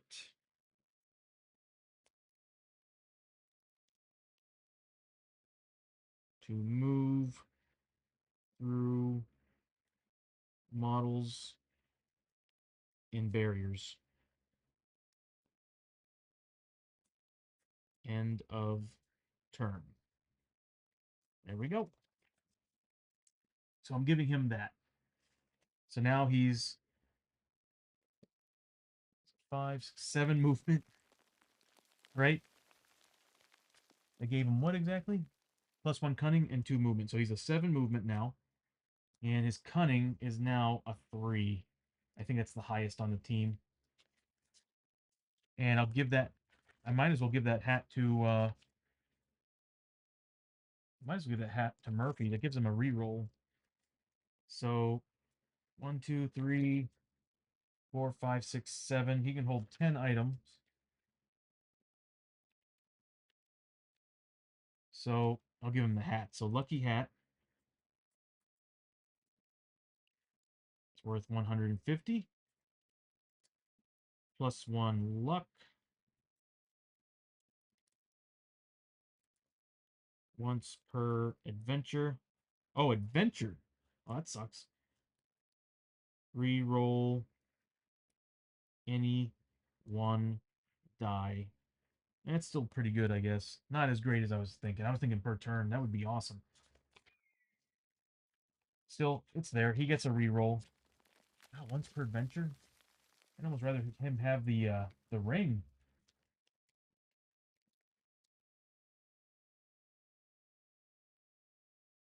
I'd almost rather him carry the ring. So that's it for Samu, and then we're going to go on to... We did the artifact and we did the gear. Good. Next is finally Murphy. And Murphy's getting a lot if he gets gold and stuff. Yep. And he also finds another gear and artifact card. So Murphy is going to generate... He gets double the gold. Nice. He gets... that would be 150, so 300 plus the 35. So 335 gold is what he's getting.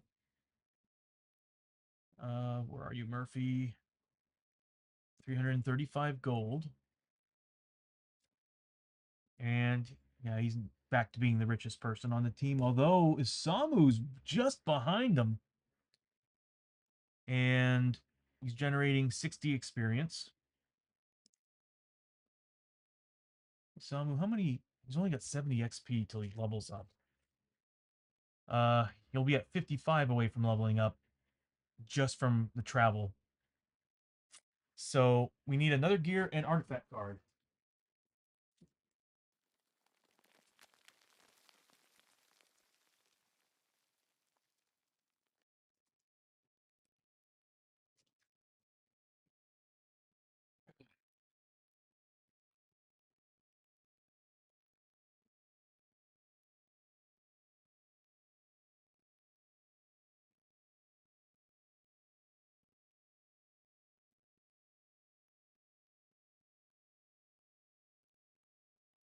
Holy crap.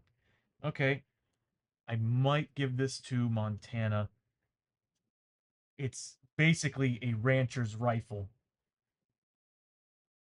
Uh, it's really good. So the only thing is, what's her range? Her melee. No, it's both the same. So first thing I found is a tattered kimono. Whenever you would take one or more sanity damage, you may replace it here instead of your hero. Each time you do a roll of peril, if the result is less than the total number of sanity here, discard this item. Remove any sanity here at the start of the adventure. That's pretty sweet. That's pretty cool. And then the rifle, which I think I'm gonna outfit with. I'm gonna probably give it to Montana. The problem is that now I need to upgrade it because it's got all like hers currently has some good upgrades on it, but it only has 2 upgrade slots. This has 3. I can put so much more on here. So what that means is I could put the grip and the crystal on there, which would allow me to re-roll. No, would give me another shot, and I will get +1 damage. That rifle will turn into a +2 damage. Oh, it will. Okay, so let me read what it does. So Gulch rifle. It's range 12, just like hers. Shots 1, just like hers base. +2 damage on targets that are not adjacent to you. So the other one, I could shoot guys in close range and it would do 2 damage. But while equipped, it's also +1 combat. So when there's guys that are up in her face, she's getting an additional combat. So instead of just rolling 2 dice on attack, I'm getting 3. And with the Darkstone grip, that turns into a 4. So if people come up onto her, she's getting she's just as deadly as she is range. And get this, Rancher Rapid Shot Synergy. Go figure, this is made for the Rancher. Enemies killed with combat while equipped trigger the Rapid Shot bonus and allow the Rancher to also make a free ranged attack with these extra shots. That's that is sick, and that is going on Montana at like 100%. And I'm upgrading that thing. The sad thing is, I don't think we have that much. No, we have plenty of Darkstone. We might be able to. I think we might be able to actually upgrade it to what I want on it. Just gotta find a blacksmith. So some pretty decent finds. The kimono, it's pretty cool. I like it, but I don't know if I. Everybody's already fully geared up, kinda, and I don't know if I really want to equip that on anybody. But I'll take that, put it in the pile. That Gulch rifle is happening 100%. Um, yeah, and that's been equipped. That's been equipped. That I'm Bandit's stuff has been equipped. So I might as well create a discard pile of all these items. Cool. So that's the end of the loot stuff. We finished. Everybody's back at full strength. They got +1 grit for completing the quest. Look at all the zombie models. So now we're gonna move on to the town stay part of the game. Let me go ahead and move these guys out. There's too many of these, and I don't want to see them on the table.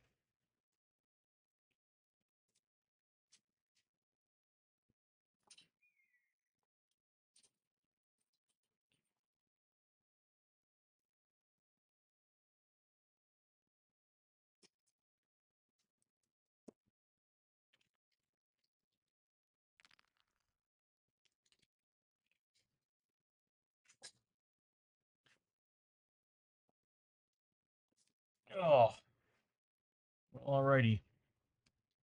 That was a pretty fun adventure. A little bit scary at the end when I rolled for those zombies elite abilities. I couldn't believe I rolled twice on the same thing and it happened to be the worst. Not exactly the worst, but it is. It's trying to hit them on 6s. That's crazy. No, what's crazy is that camera doing what it's doing. So, hmm,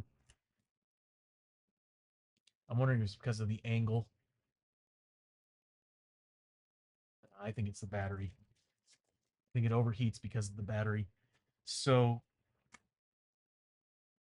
we don't need you guys anymore. We've finished this adventure, and what we're gonna do is we're gonna finish up the towns. We're gonna do the travel. Um, we're gonna go ahead and continue with the travel, do the town stay, so that this way, the next time I bring these guys back and play with them, we'll be back at the beginning of the next adventure. And there's a strong possibility that I might just trade some of them up and bring in new characters. Kind of want Murphy to stay on the team, so I'm probably gonna keep Murphy around. Uh, Also Montana. I don't know, they're all really good. I loved every single character so far. They've all been fun. Even Enrique, at the very beginning, it was frightening to watch that guy because he was when he was taken down by that attack. But what was it? Something happened to him at the beginning where he lost permanent sanity, and I don't remember if it was a darkness card or if it was an encounter, but he got hit by a permanent sanity debuff that dropped him to a 6 sanity, meaning some of these monsters could one hit him with a sanity attack. So once he leveled up and he gained 4 points of sanity back, I was like, okay, yeah, you can stick around. Everybody else is doing extremely well in their sanity. They're all well above, well, except for Samu, he's still at 12. But everybody's doing all right, in my opinion. Um, Montana and Murphy, very strong characters with their stats. Enrique needs sanity, and same thing with Samu. But other than that, everybody actually has been doing really well. I think Enrique could do better though. So far, he hasn't been getting any rerolls, anything special. It's just straight up attack. Um, but if I went down the marksman path, that might have changed everything. So what that means is we're done here, and we're heading back to town. Okay, yeah, it's only gonna play that one. I gotta figure out why it's doing that because we should be going to a frontier town, not here. I wonder why it's doing that. I'm gonna have to look at the programming. So, come on, there we go. So we're gonna start with the travel phase. We all know the rules there. We have to let me pull it up, but we have to roll a d8. This is my general rule. We have to roll a d8. That'll determine the size of the town that we're going to. I'm missing pages. I know why. Yeah, and it's not in order either. Okay, give me 1 second. I need to Finder opened everything up in the wrong order. So from there down to here, open. I forget that it's in the order that you actually went and descended in. So now I should actually be able to see the proper. There we go. So new travel to town. We need to roll a d8, and on a 1, 2, or 3, it's a small town. 4, 5, and 6 is a medium town. Large town is going to be 7 and 8. So we're going to a medium-sized town. That's perfect. What that does mean, though, is that we're gonna have to deal with 4 travel hazards. Period. So let me pull out the travel hazard book or the town stay book, and that will help us decide what for. Now we do have the wagon. Everybody gets 15 XP just for being on the wagon. So the wagon isn't a steed, so we shouldn't have a problem losing it. Come on. 15. And then finally, 15. There we go. Yeah, Samu's like 55 experience away from leveling up. Drives me crazy. Like, just do it before the game, before I end this session, before I finish their campaign. Level up, please. I'm half tempted to throw him into every situation to try to get him to level up before the end of this. So this way he's level 4 with everybody. So we need to do 4 travel hazards. So let me roll these out. Well, the first one. Let's see what happens. We can cancel one of these because of the stagecoach that we have. 32. 32 is a plague church. Move this up so I can kneel in here or lean in here. Approached on the road by a tattered figure in dirty robes, he tells you of a church nearby beset by a plague of pestilence. Each hero must decide to turn away and keep on the road or ride out and help this cursed group. Each hero that decides to help must spend 1 grit. We all have a grit. 1 grit, or take d6 corruption hits as they are ravaged by the plague. Then make a Spirit 5 plus test. Um, okay. If successful, gain 25 XP. If at least 5 successes are rolled between all heroes, um, the plague is warded off, and the Grateful Church gives the heroes its prized artifact for coming to their aid. Draw a mine artifact, and one of the heroes that helps gets to keep it. If you cannot decide who will get it, roll it off.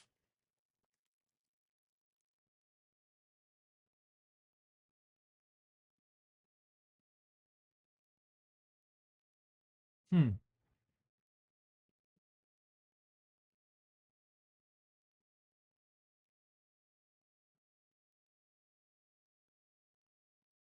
Uh,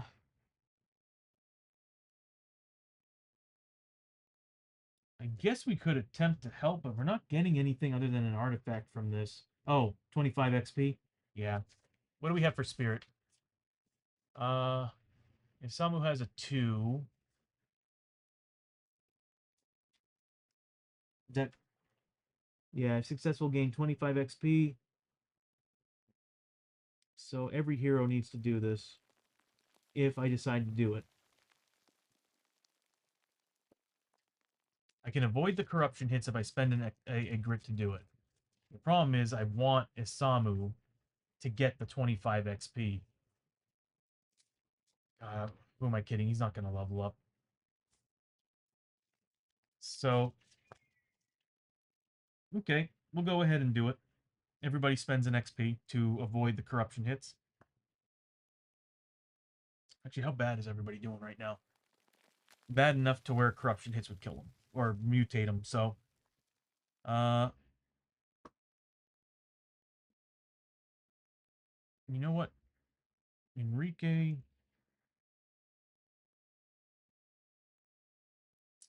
How's everybody's spirit again? Enrique's a 4, a 3, a 2, and a 2. So, all we need are what? 5? We need 5 pluses or 4 pluses? 5 plus.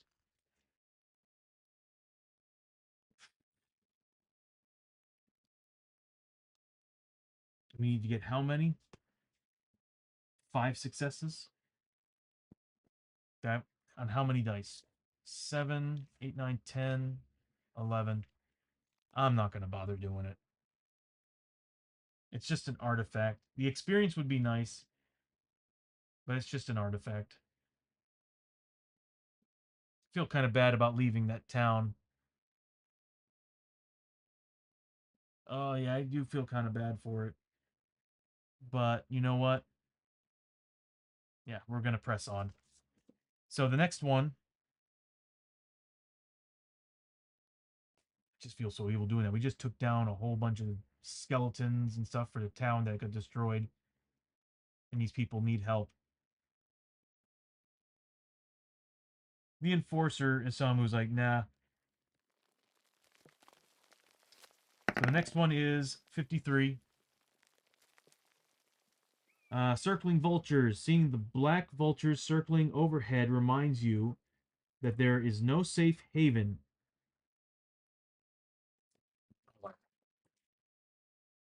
that there is no safe haven in this forsaken place. All will come to ruin in time, and vultures will have their feast in the end. Every hero must make a Spirit 5 plus test. If passed, gain 10 XP and heal D3 sanity. If failed, take D3 sanity damage, ignoring willpower that carry over to the next adventure. So everybody needs to do this.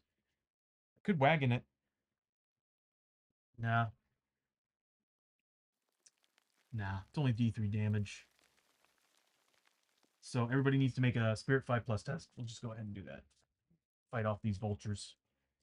So we'll start with Enrique. Enrique's going to make 46 rolls. Nope. Yeah, 46 rolls at, what was it again? 5 plus? Yep, 5 plus. Doesn't get it. So he takes D3 sanity damage. Oof. So Enrique took 2 points of sanity damage because those vultures freaked him the hell out. Next is Montana. She gets it, so she gains 10 XP, was it? Yes. And she's at full sanity, so not a big deal, but 10 XP. That's pretty nice. And then we got Isamu. He's making a Spirit 2. He gets it. So Isamu just generated another 10 XP. He's 45 away from leveling up. He's so damn close. And he doesn't need any sanity. And then finally, Murphy has 2. Good luck, buddy. He gets it. Murphy gets 10 XP.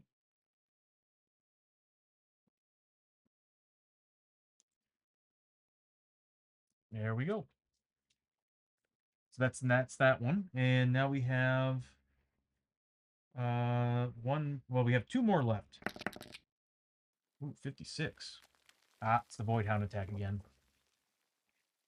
Voidhound attack. A pack of vicious Voidhounds have been tracking your posse for days and have found the opportunity to strike. Each hero must make a Cunning 5 plus test to outwit the hounds or a Strength 5 plus test to overpower them. If passed, gain 25 XP. If failed, you are pulled from your saddle and ravaged by the creatures. Roll a d6 for every clothing item you have. Ooh. On a roll of 1 or 2, it is torn apart. We need to make these. So what does everybody have? I think we have some decent strength in this team. And what is it? We just need a 5 plus. Murphy should get it. Samu should get it. Enrique should get it. Montana's questionable. She's got a 3. But everybody does have grit, so we should be able to do it. And you know what? What does she have? 1, 2, 3. No. She does have a tonic, but that doesn't matter. Everybody has a grit. So we'll start with Enrique. He's got a 4 on his strength. He gets it. So therefore he gets 25 experience. So Enrique just generated 25 experience. Next is Montana. She's got 3 dice. She gets it. Montana generates 25 experience. Isamu, this is the one that needs to count here. Well, they all need to. I don't want any torn clothes. He got it. Isamu generated 25 experience. He is now what? He is 20 away from leveling. I'm beginning to wonder if I should have done that first one. And then Murphy's got a 5. If he fails this, that's messed up. And he gets it too. So team's getting a lot stronger and they're able to fend off these Voidhounds now. So 25 experience for him. Awesome. I need to fix player 4 level system. Which doesn't make any sense. It's in there now. So that's the end of that. And now we've fended off. So we've passed by a plague church. We knew that they weren't going to survive. And we got attacked. Well, not exactly attacked, but a swarm of vultures was freaking the team out a little bit. Fended off a Voidhound attack. And now 36. Mutant Warlord. We might use the ability on this one. A massive mutant warlord riding atop a savage-looking armored beast rides out in front of you, flanked by his gang of hideous outriders. Pay the toll to cross his land or suffer his wrath. Each hero must either pay d6 times 50 gold or make a lore 6 plus test to overcome the mutant warlord and his gang. If passed, and gain d6 darkstone as you steal from the warlord's tomb chest and escape. If failed, you're pulled from your horse and dragged behind the warlord's beast, being rolled over a cliff and plummeting to the icy river below. Lose d3 health permanently. And you know my rule. When it comes to permanent damage, if there's any possible way for me to get rid of it, I'm gonna do it. It's a lore 6 plus test, or we pay the toll.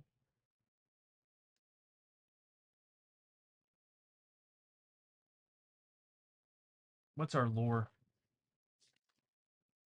Everybody's got their grip, and I don't know if I really want to take it. Is it everybody? Each hero must. We get a 4. We get how many 4s? I mean, we got some decent lore on this team, and it's a 6. Is it a 6 plus? Ooh. Yeah, I don't want any permanent health damage. I'm going to say we're going to use our wagon ability, our stagecoach, to ignore that final one. Do I really want to? We can get a whole heap load of Darkstone if we do it. And we're actually doing all right. We got 9, 10, 11, 12, 13, 14, 15 pieces of Darkstone, which is enough to upgrade our rancher's gun if there's a blacksmith in town. So I think I'm good with canceling that. If there's any way to get XP in town, I'm gonna probably have a Samu do it to see if I can get him to level. Because he's only 20 XP away.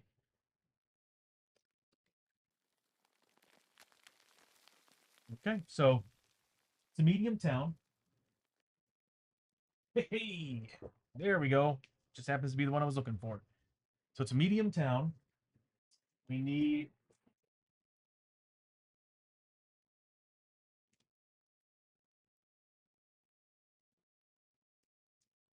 come on now. We need the daily events card deck. We need the town cards because now we have to roll and see what town we're going to. So these are ready. Did I just do that? I sure did. There we go. So we're gonna have to figure out what town we're going to. We already know the size, and then we need to randomly generate what buildings are going to be built in this town. I'm actually kind of excited for the Dredarin stuff because we're actually not going back to town anymore. We're going to a campsite. The same thing would happen with the Vikings and the whoops. And I'm actually kind of excited to start over again with some new characters because leveling up level 1 characters is cool. The only thing I don't like about um, playing the team based characters is that you don't have separate skill trees. You all share a skill tree, and the only thing that really has you different than everybody else then is the character card. The character card has different abilities on it. Other than that, leveling up, you're all pulling from the exact same skill tree. So next, we need to roll a 2d6, add them together. That's a 7. It's a standard frontier town. I'm actually kind of relieved. That makes this a little bit easier. So it's a standard frontier town. There's no special rules. We just start pulling from this deck. We'll go ahead and put the characters up there right now. So this way, every single location is randomized. We're not forced to have a mutant quarter. We're not forced to have certain things. God, I would love to add this to the stream, but I do like having the everything out here. Is that all of them? Weird that I put them all in that bag. So let's go ahead and randomize these guys. Don't really know if I want the frontier town. My main goal is to get a blacksmith. If we can get a blacksmith, I can change Montana's guns. Or her gun. We don't really need to fix any illnesses. Nothing.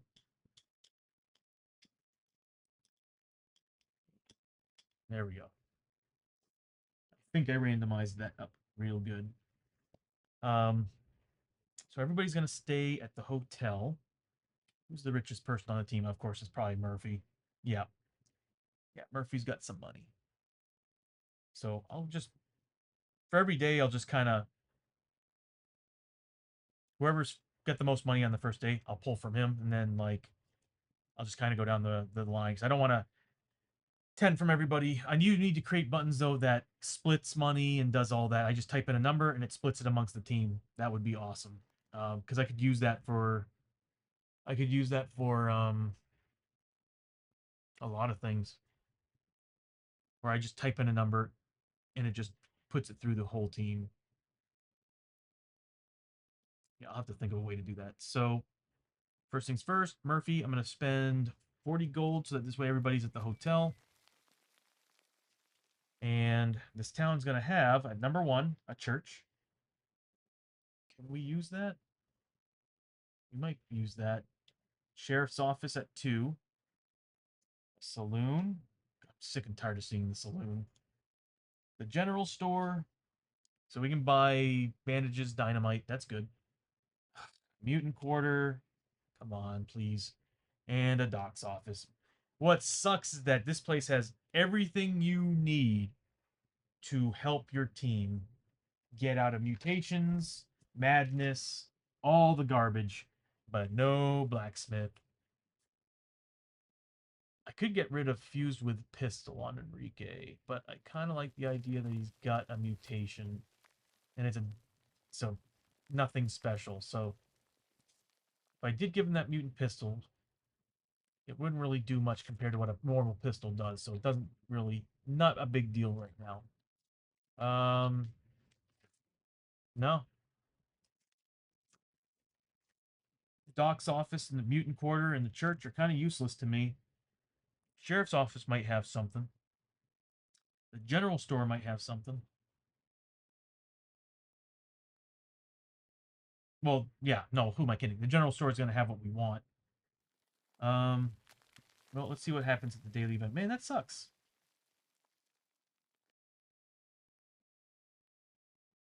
Here's a good question. Can I grit the locations being pulled out? Can I grit the locations being pulled out? If so, I would like to re-roll the location. um,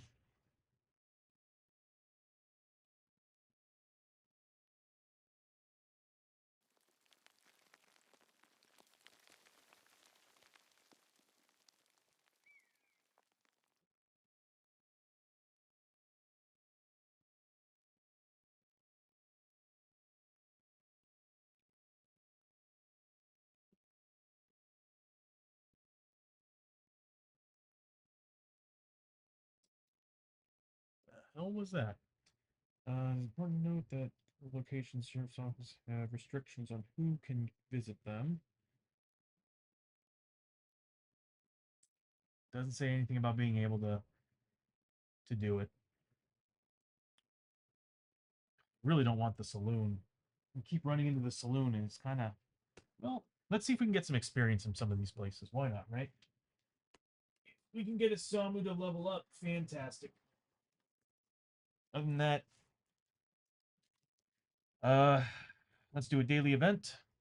Just another day in the frontier. It's just another day in the frontier of the Wild West. Death and adventure around every corner. No effect if in a specialty town. Roll once on the daily events chart.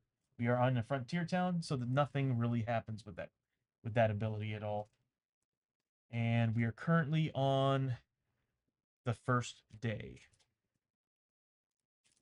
I definitely want to do that. I want to have animations that spark so that it kind of forces you all to focus on, oh, that's where we're at. This changed, that changed. I want things to kind of lure you to what's happening on the stream. Um, I just hate the idea of having a whole bunch of 1920 by 1080 videos on the screen because I can tell my Mac sometimes doesn't like doesn't like it and heats up a little bit. So the doc's office, well, they do have tonics. We already got one each. Nothing wrong with buying another one each. We don't have that. We do have the general store, right? There is a campsite. There is a saloon. No gambling hall. There's a mutant quarter. Put that in the front. Frontier town rules. I don't think we need that. I'll keep it out just in case. No blacksmith. No smuggler's den. We do have a. This is like the most basic of towns possible. If you want me to be honest with you, sheriff's office and no street market. Yeah, this is honestly. I think I pulled pretty much all the base game. Yeah, I think I pulled all the base game. Vil- uh buildings because this I know the saloon, church, doc's office, and the general store are all base game stuff. I think the mutant quarter and sheriff's might be new. Oh, and the church. Yeah. Oh, I already said the church, but that's crazy. Basic town. Very basic town. Just enough. Just a place for supplies. My network status is not working well again. So, we did the daily event. We're now going to decide who's going where. There's no blacksmith, so there's nothing we can really do about that. Is there any way for us to get experience? I don't have anybody who's a hero or law.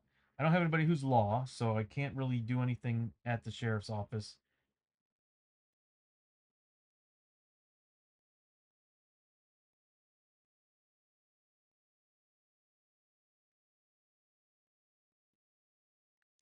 That's pretty sweet, but oh, we can become deputies.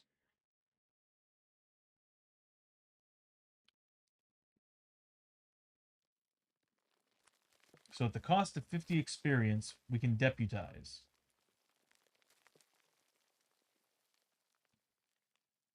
And that's not going to happen. The church.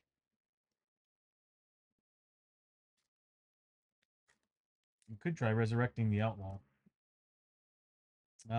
He's level 1 with no experience. But we could.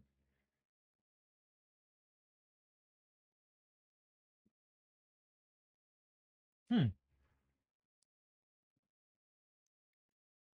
Oh, man. If I had kept the vampire's rifle, or the vampire's, was it the Slayer rifle? The vampire Slayer rifle? I could get conversion, and one of my characters could be holy, therefore they could use that rifle. Do you get rid of it? So here's how it is. It's called conversion. It's $500. You are reborn, is what the fluff says. Gain +1 spirit, which is awesome, and the keyword holy. Anytime you visit a town location that has a gambling option, or has gambling options, such as a saloon, uh, however, you must roll a d6. On a roll of 1 or 2, you have fallen back on your old ways, losing this bonus. I mean, $500, you can use holy water and a whole bunch of crazy stuff.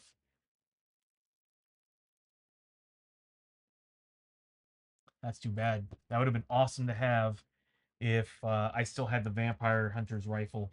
'Cause that thing was, it was the shotgun. It was have very low range. I think it was like a 5 range or maybe a 6.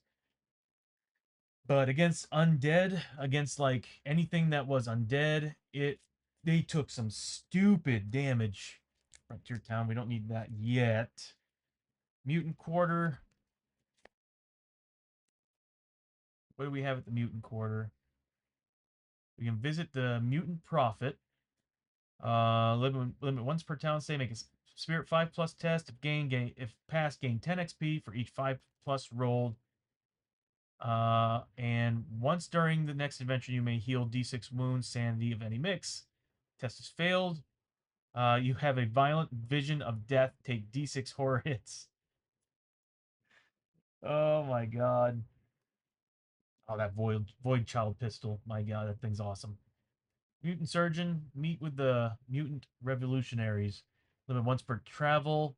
For town stay for all heroes requires at least 3 mutations. We can't do it. The saloon. We can play some casual poker. We can do some cunning tests, gambling. We can make a 5+ test. If successful, gain some money. Saloon girl performance. Limit once per visit. Doesn't specifically say you have to be a female or male, so we can always send we can always send Isamu over there to get 10 experience. So spend $50, gain 10 experience, and roll a d6 on a 4, 5, or 6. Recover 1 grit. I want Isamu to get as much experience as possible. So saloon it is. He's gonna go sing a little.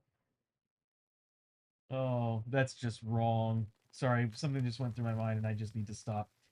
I can buy him lucky dice. How much money does he have? He's actually pretty wealthy now. Uh, I can buy him a gambler's deck of cards and lucky dice. They are both 1 weight though. What's his weight class at? He could use some bonuses. How do these weigh 1? So he's a 9. 1, 2, 3, 4, 5, 6, 7, 8. So he can hold 1 more item. So I can give him a +1 cunning. That would give him a 4 cunning. Or I can give him a +1 luck, which would bring him to a 4 luck. Kind of like cunning on him. It would make sense. He's like a hitman. Uh, so the gambler's deck of cards. Once per adventure, you may cancel and redraw a darkness card just drawn. Wow. Once per adventure, you may add +1 to any single die roll. That's pretty sweet, but it's only once per adventure. I'm a big fan of that darkness card uh re-roll. Yeah. So he's gonna do that over there. I might actually have some people buy some stuff over there too. Let's see. Let's see what we can do here. If we can get a bunch of those, that would be awesome. So that's him. Enrique can hold 9 items as well. 1, 2, 3.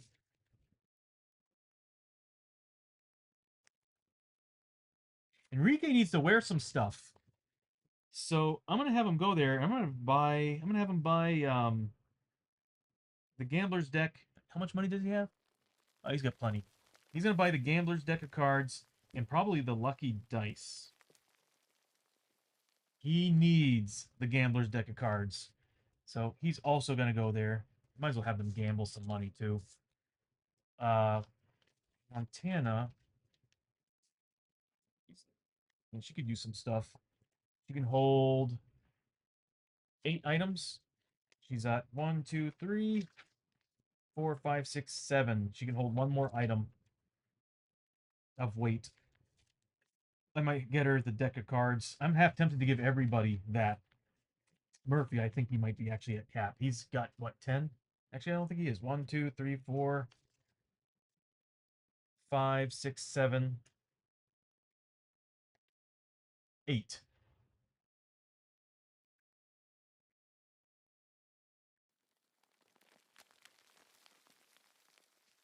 So he's got 2 more slots. So I can give him both of those if I wanted to. But I don't think the lucky dice is enough. Although that would bring his luck to 5. I don't think I want to do that with him. But I think everybody having a deck of the gambler's cards would be amazing because I can start canceling darkness cards 4 times an adventure. That is pretty dang sick.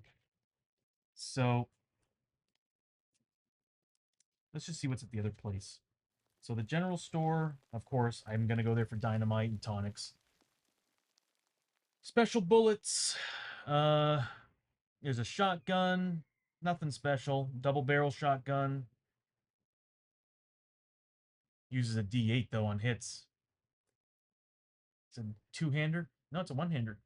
No, it's a two-hander. I thought they had a sawed-off. They got a holdout pistol for performers only. There is gear they can wear here to add sanity, health, keywords.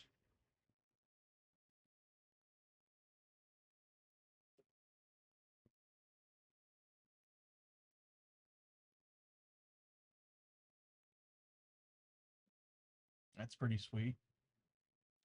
Jackets, long coats. Ooh, 4 health on the long coat. Armor 6+ on a duster. Well, it's a 6+. Poncho. Health and immune to weather effects. That's pretty good. Holy crap. So there's a legendary hat you can buy for 14,500, which obviously I'll never reach that. But at the start of every adventure, you get a revive token. That's insane. Uh, Black Hat's pretty good too. You can get corruption points to heal wounds at any point too. There's some good stuff here. The sombrero. What does that do? Unless KO'd, heal 1 sanity at the start of each turn. How much money does Enrique doesn't have enough money for the sombrero?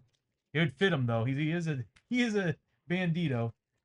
So I think everybody's gonna go there and probably pick up those deck of cards. So that means everybody needs to, because there's nothing at the doc's office for us. No.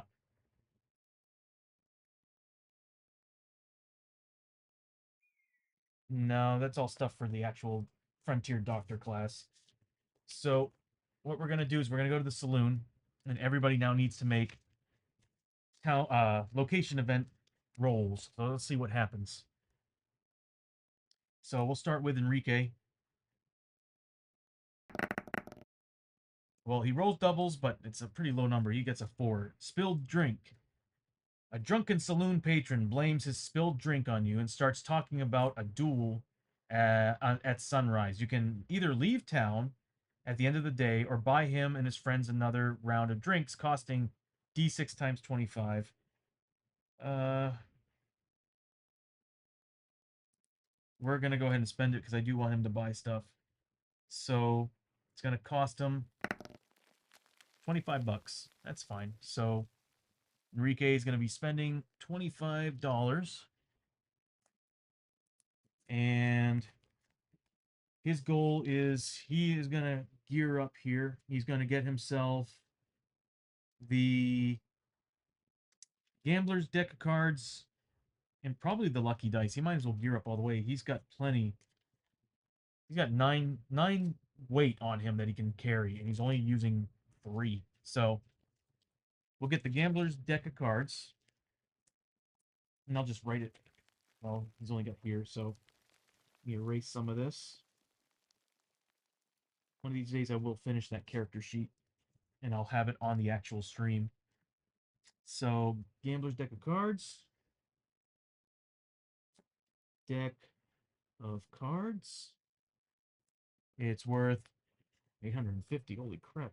These things ain't cheap. Oh, the lucky dice is even more expensive.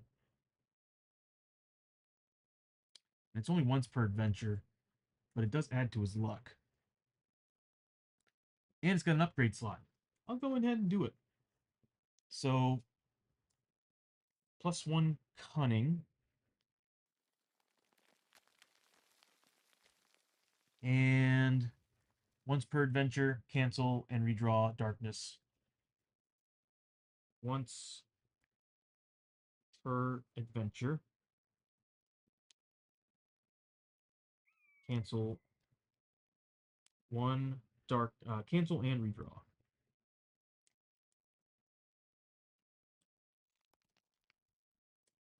One darkness card. And that's costing 1 weight. It doesn't have any upgrade slots on it, so not a big deal there. But what we'll do, I kind of do want that lucky die. So it does add to his cunning. So, wow, he needed that bad. He was a 1 cunning. So he's now up to a 2. And I can bump his luck up 1 if I spend another 1,000. He has plenty for it. So let's go ahead and do that. We'll do the lucky dice. And that's $1,000. So I can always resell it.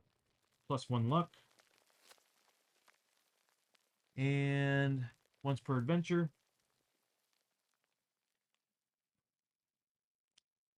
Add +1 to any single dice roll. Add +1 to any single dice roll. That could actually be really good on those skill checks that we keep failing. And then he's, you know what? While we're here, we're still in the adventure, the past adventure, so we can use some of these abilities already. So let's go ahead and do the, which one would be the best one? Saloon Girl Performance. I mean, it's 10 XP for free. I'm gonna go. Let me go ahead and remove $1,850 from him. Oops. 1,850 from Enrique. It's back to being slightly poor, and we'll do some Brimstone craps, I think. Make a luck 5+ test. So now his luck is at 4 because of the dice.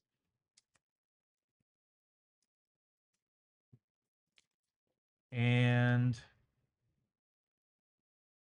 if successful, gain $100 for every 5+ rolled. If failed, you lose after a few rolls and leave with nothing. So it's going to cost $100 to do it.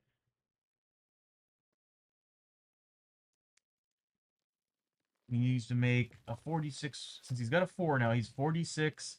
Needs 5 pluses for it. Not a single one. Are you kidding me? You know what? I'm going to go ahead and use that lucky dice. I'm adding +1 to one of those 4s. He broke even. So that's the end of Enrique's turn. He's moving back to town, but back to the hotel. But he's really happy with his lucky dice, I'm guessing. That saved him on his craps game. Next is Montana. Montana's going to also roll 2d6. She gets a 10. Song and dance. One of the saloon girls catches your eye and she motions for you to come closer. Following her up the stairs, she leads you into the back room. Make a luck 5+ test. If passed, you are reinvigorated by her comforting presence. I'm guessing Montana's gay. Gain D3 health permanently. If failed, you are knocked over the head and wake hours later to find your wallet's gone. So, and on top of that, lose some money. And your visit to the saloon ends. So she needs to make a luck 5+ test, and she's not good at luck. But she does have a grit, so she can re-roll it. She gets it, so she's good. So what was that? If passed, you are reinvigorated by the comforting presence. Gain D3 permanent health. That is awesome. She gets 2 health permanently. That is badass. So Montana gets... She's now at, what, 24 health? That's badass, man. Yes, I like permanent bonuses. So she's going to do the same thing. She's probably going to buy the... I don't think she needs the dice, but she's going to go for the gambler's cards. So I'll just write it down since I've already got everything else written down on another sheet. So we'll just do the gambler's deck of cards. Gambler's deck of cards. And that is 850 gold. I'll just put Enrique so that I don't have to write everything down. And it's actually 1 weight. So she's actually at max weight now. And that brings her cunning to a 3. And that's going to cost her 850.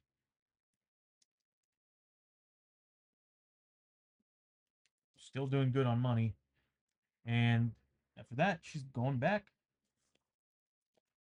She had a really good round. Isamu, same thing. He's rolled 2d6. Also gets a 10. If he gets a 5 plus on this, he has a luck of 3. If he gets a 5 plus on this, he gets permanent health as well. So 3d6 at 5 plus. I'm going to spend a grit to re-roll that. Where's Isamu? Okay, so I'm going to have him... Hold on a minute. Yeah, I'm spending a grit. So, grit. He's spending 1. And... That's right, he had 2, if I remember correctly. So, we're going to make 3d6 again. Wow, he does really well. So, he gains... I was really hoping he'd get an experience buff or something. But he gets D3 health permanent. Gets all of it. So he gets 3 full health. So we'll go to Samu. And he's now generated 3 permanent health. So therefore he's at, what, 25? Dang. He's almost as strong as Murphy now. So that's the end of Samu. Oh, no, Samu's buying stuff. He does have 1 slot left. And he's going to do exactly what everybody else has been doing. Actually, does he? He has 1, 2, 3, 4, 5, 6, 7, 8. He can hold 9. So yeah, he's buying the gambler's deck. God, he is just... Actually, hold on a minute. The grappling hook, was that a slot? It sure was. Never mind. He's at full. I forgot to jot that down. So all he's going to do here really is some craps. So it's going to cost him 100. Man, that sucks. I was hoping to get those on everybody. So it's going to cost him 100. And he's going to make a 3d6 roll at 5 plus. So he just lost $100. He's going back home. Now Murphy, on the other hand, should have 2 slots left. 1, 2, 3, 4, 5, 6, 7. Am I missing one? 1, 2, 3, 4, 5, 6, 7, 8. So, yes. So I have 2 slots left. I'm definitely going to buy him those gambler's cards, because that will help on the next adventure. Being able to avoid darkness cards during the dungeon crawl. Ooh, so let's roll his town hazard. He gets a 7. If I remember quickly, a 7, really nothing happens. A good time. A round of drinks makes you forget about the dark world outside these walls. Pay $10 and recover 1 grit for use in town. Yeah, I'll do that. So $10. And Murphy now gets a grit to use in town. That's good. Next, he's going to buy that gambler's. I don't think I want the lucky dice on him. Yeah, I don't need the lucky dice, but the gambler's deck will bring up his cunning and will give us some bonuses. His sheet is just full. I'll just put gambler's deck of cards. Again, it's worth 850. And I'll just remember that it's on Enrique's card so I don't have to write all this crap. And that's costing him 850 gold.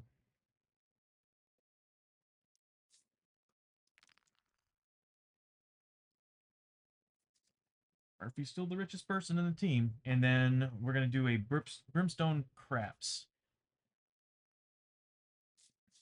So same thing. His luck's actually better than everybody else's. So he's a 4 right now. Although if I do buy the lucky dice... Actually, hold on. 1, 2, 3, 4, 5, 6, 7, 8, 9. I'll buy him the lucky dice. Why not? Where can I put it, though? I'll put it right here. Put a little star next to it.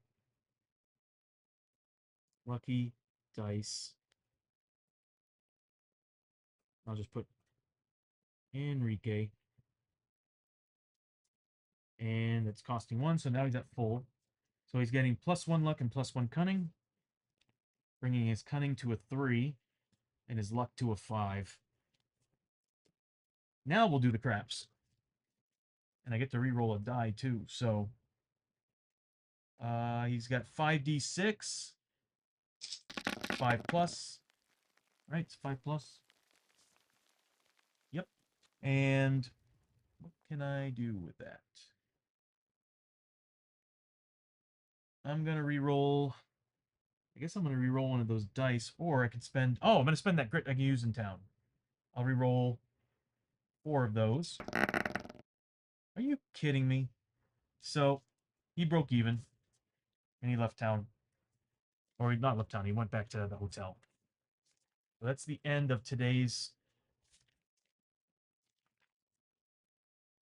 town stay. We'll stick around for one more day so we can go to the general store. Uh oh, actually no, I forgot. Isamu. The reason why I sent Isamu there was to do the song and dance. Saloon girl performance. Limit 1 per visit.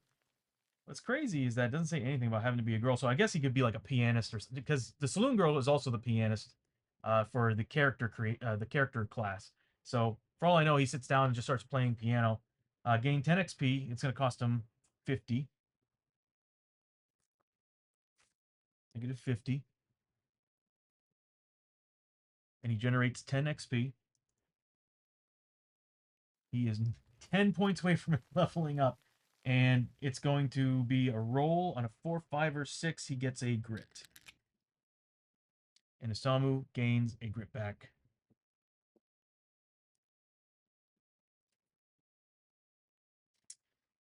That's pretty awesome. That's once per town visit. I probably should have everybody have done that. But that's, God, he's only 10 experience away. This is ridiculous. So it's the end of the town stay. We now have to go forward. And we need to roll a 2 plus on a d6. We did it. We're going to be here for one more day. Let's do daily event. Rolling Tumbleweed. Just another day on the frontier of the Wild West. Tumbleweed and wide open sky as far as the eye can see. Every hero may heal up to 2 sanity damage. Enrique could use that. Uh, we're not in a specialty town, so that card does not matter. So that's the second day. But we will definitely have Enrique heal up that 2 free sanity. Press the wrong button. There we go. He's now actually at full sanity. That's good. So today we need people to go to the general store. There's nothing at the mutant quarter for us. If there was a way for me to get 10 more XP for Isamu, I would totally do it. Is there anything I can do at the campsite? No. Anything at the general store? Well, I'm going to have probably Murphy. You know, I'll have, just so we can, like, have things happening. I'll have Murphy go there. Ooh. Enrique going there would be a better idea, because I want to buy him some gear. And there's no way to generate any XP there. Doc's office as well. I mean, is there? Nope. You'd think there'd be things over there for, like, the Frontier Doctor getting free experience, like performing a surgery or something. You need 3 mutations for that.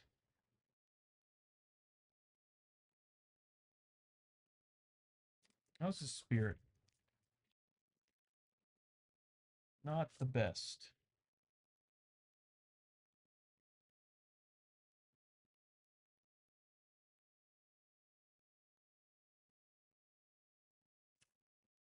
Mm. Yeah, I don't know if I want him going here. But if I can make that Spirit 5 plus test, I'll give him 10 XP and he'll level up. If pass, gain 10x. So there's this thing called Visit the Mutant Prophet. I think I already said this earlier. You make a 5 plus spirit test. He's only got a spirit 2, so he's only rolling 2 dice to get a 5 plus. If passed, gain 10 XP for every 5 plus rolled. And once during the next adventure, you may heal D6 health and sanity any mix. I'm going to have him do it. Uh-oh. Camera's acting up again. Yeah, I'm going to have to get a new camera. So I'm gonna have Isamu. It's doing it again. What is up with that, man? I think it's constantly switching back and forth between wireless. It can't decide if it wants to be wireless or if it wants to be connected. I'm half tempted to unplug it and just let it stay wireless. So I'm gonna have him go there and do the visit a mutant prophet. They're potions. No, this town only has tonics. We're gonna buy a whole bunch of them. So he's gonna do that there. And that's pretty much it. There's nothing happening anywhere else. The doc's office has nothing for us. The general store is the only thing I really want after this, and I think this is the last day we're gonna start. We're gonna stay in town, and then we'll move on to the adventure. And I might just continue the next adventure because it's only it's a quarter after 6. I think I'll call it after the town stay. Maybe I might choose a very simple mission just to play them out. So they're gonna stay here. We're gonna start with Isamu, and he's at the mutant quarter, so we have to roll 2d6. He does have grit on him, so he has 2 grit, so he can do some stuff. He gets a 6. Street beggars, a mutant family begging in the streets attracts your attention, and you can't help getting swept up in their plight. You offer them money to help get them back on their feet. Pay D6 times 10, but you may recover a grit. Yeah, why not? $10. I gave him $10, and Isamu just gained a grit back. Is it gonna come up? There we go. Isamu just spent 10 gold, and therefore he gets a grit. He's at maximum grit.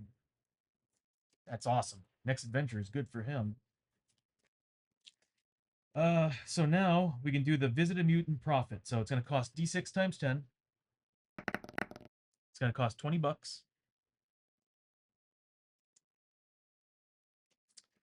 We're going to need that grit. So again, make a Spirit 5 plus test, and this is a Samu, so let me get his card out. We only have a 2, so it's only 2 dice, but we can re-roll it with grit. So make a Spirit 5 plus test. If passed, you gain 10 XP for each 5 plus rolled. And once during the next adventure, you may heal D6 health, sanity, any mix. If I fail, horror, we have to take horror hits. So let's give it a try. That's 1 die, sorry. He gets 2. He got it. Didn't have to roll grit. So awesome. So he gets that ability. Isamu is next adventure. Isamu is going to, I think that's my next thing, is I'm just going to have a cheat sheet that comes in and out of the screen on here that I can type in little stats on. Because I'm tired of writing it in here. so, so yeah, he can heal next adventure once. He can heal D6 health sanity. That's going to come in handy because he usually requires sanity healing. So on top of that, he got his 10 XP, and that means that Isamu just leveled to 4. So I'm going to spend that XP, and that's going to make him level 4. And now we get the privilege of leveling Isamu up to level 4 with everybody else. The problem with this is that now, whenever we go into an adventure, the good thing is no more elite abilities. Bad news, everybody's now a high level threat. So game just got really hard. So let me pull this out and let's level Asamu. Asamu's Enforcer. So let me find the page for the Enforcer. Again, we're in the big old character class book that I have here. I think that's the music in the background. I think. So we go to, that's Gunslinger. I need Enforcer. Where's Enforcer? Gambler. Frontier Dock. I think it's this one. Drifter. Where's the Enforcer? There he is. So I'll pull out the Enforcer card. And I'll show you all what we're dealing with here. So again, level up sheet. This is for the Forbidden Fortress core set that came in the second Kickstarter. First, we have to roll to see what he gets for a free stat ability, and then after that, we go here and decide which way down the skill tree we want to continue or start going down. So first things first, let's roll a D, 2d6, add them together. What does he get? 10. God, really? Okay. Uh, his side back capacity just went up again. He can now hold 15. So just to give you an idea, you start character one, level one characters start at 6. I got him 2 explorer's trunks. I know he's got an explorer's trunk. He's got the expedition chest, and I think something else gave him a buff on how much he can carry, and then now an additional +2. Not exactly what I wanted for him. I wanted more stamina. It would be nice if he can get more stamina. Game is kind of rolling against me here. So a roll of 10. +2 side bag. And that's it for that. So we just went from capacity 13 to 15. The Samu can hold a whole mess of side bag items. I'm going to have to give him all the bandages, whiskey, dynamite. What's cool, though, is that he does have the expedition chest where I'm actually allowed to, anybody, as long as they're on the same map tile, they can pull from them. But I have to actually divide it because it's from that chest only. So, he's been going down the track of bravado, I think. Yes. No, actually. I went mobster and bravado. So he went down to stern glare, which was giving him that spirit armor. That's the first thing I chose. Then I chose bravados for the challenge, which your attacks are +1 damage against enemies with fear, terror, and unspeakable terror. So now my options are I can go for infamy. Once per town stay, you may immediately, not immediately, you may intimidate a local shopkeeper to pay D6 times 25 less for a single item or service. That's pretty good. And then high life. Anytime you draw a loot or scavenge card, you may heal 1 wound or sandy, and he gets +1 luck. Or and go down fortitude. Uh, Iron nerves. Your high pain threshold ability is now endurance 3, and I get +2 sanity permanently. I'm not gonna lie, fortitude sounds really good because then at this point he won't take any more than 3 damage on a hit. If I bring that all the way down, he's endurance 2, and he's also generating max grit. He'll be at, by the end of this trail, he'd be a 5 grit. Oof.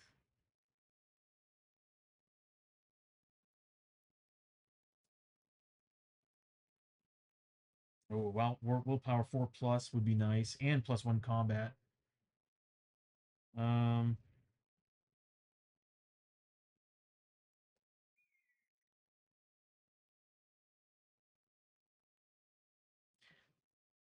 they're all so good though. I'm looking at threats.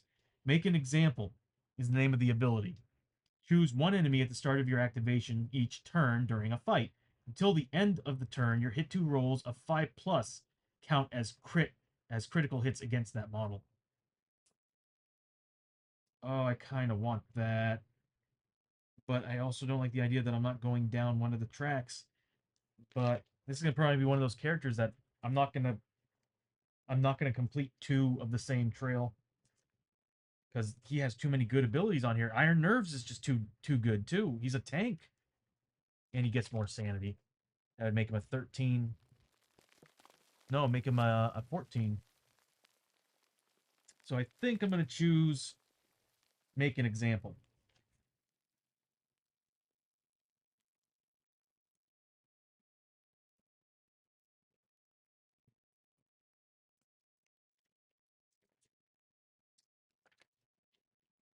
So choose one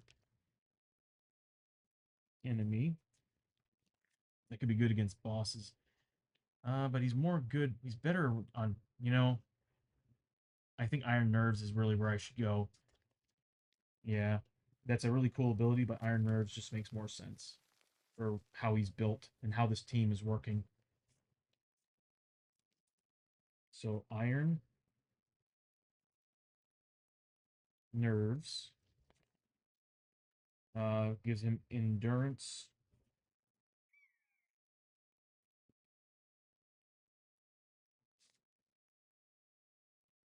3 plus 2 Sanity.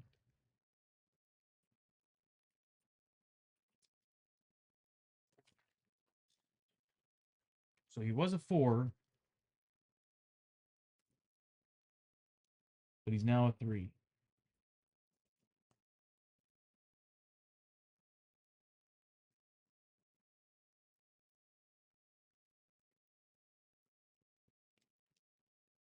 Can't take more than 3 damage from a single hit.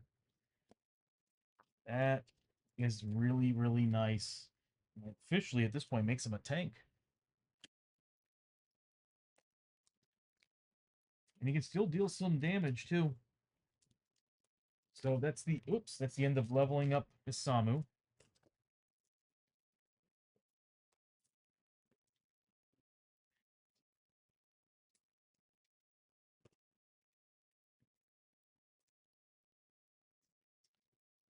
And what next?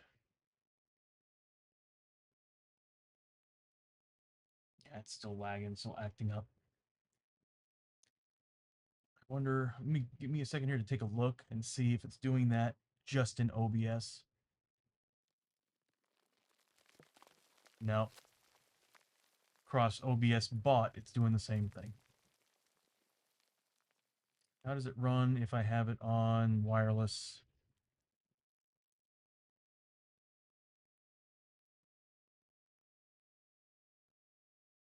I think the camera has issues.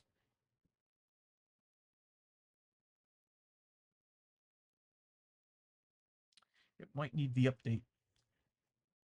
All right, so that's the end of Isamu's turn. He's going back, and next we have Enrique.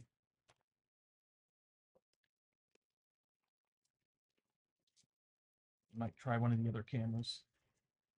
So Enrique is going to the general store, and so we need to roll and see what happens on his way there. Gets a 4. Rail workers strike. The mutant rail workers are rioting in the streets, and the chaos is spreading. All heroes in the mutant quarter. Oh, this is the mutant quarter. There's the general store. Cost increase. Supply is low. Demand is up. That's not good. All purchase prices are $50 more. I'm gonna spend a. Does he have a grit? I'm gonna spend a grit to re-roll that. That's crap. Grit. I'm gonna spend grit.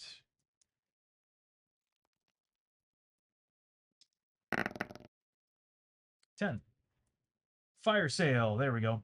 The shelves are fully stocked, but it's practically a ghost town out here. All purchase prices are reduced by $50 to a minimum of $25.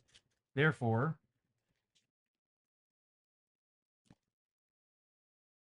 bandages, whiskey are $25. Tonics are 100. Dynamite is 150. So we have somebody on the team who can hold 15 side bag items. So let's stock up because everybody can hold a ton of things. So right now, it looks like Enrique is already got 7 items on. No, 6 items on himself. He's already got 2 dynamite. Um, I'll buy him 2 whiskey. So that's $50. And I'm just gonna do this across the board. I kind of figured the team would have given him the money he needed to buy the stuff for them. So uh it's gonna cost him $50 for 2 whiskey.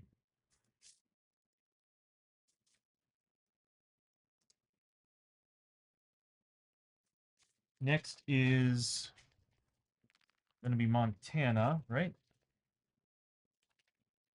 And she can hold up 9, so she's got 5 slots left.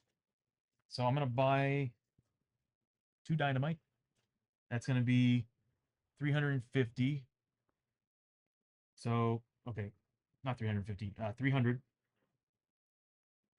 And let's see, she's at 4. She needs 3 more items. I can give her. Did he have a tonic?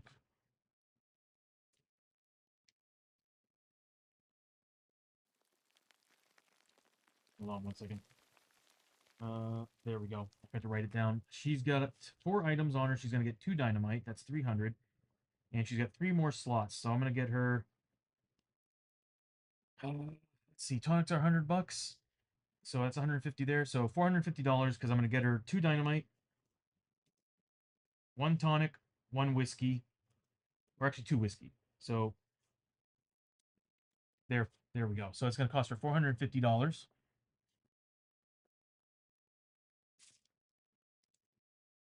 She can afford that. Um, Next is going to be Samu, who has 15 slots and he's only using 6, so he's got 9 slots left over. Again, I'll buy 2 dynamite. Actually, how much money does he have? Oh, he's got plenty. He's gonna buy 2 dynamite. Um, so that's 300, and he still has 7 slots left. What can I put on him?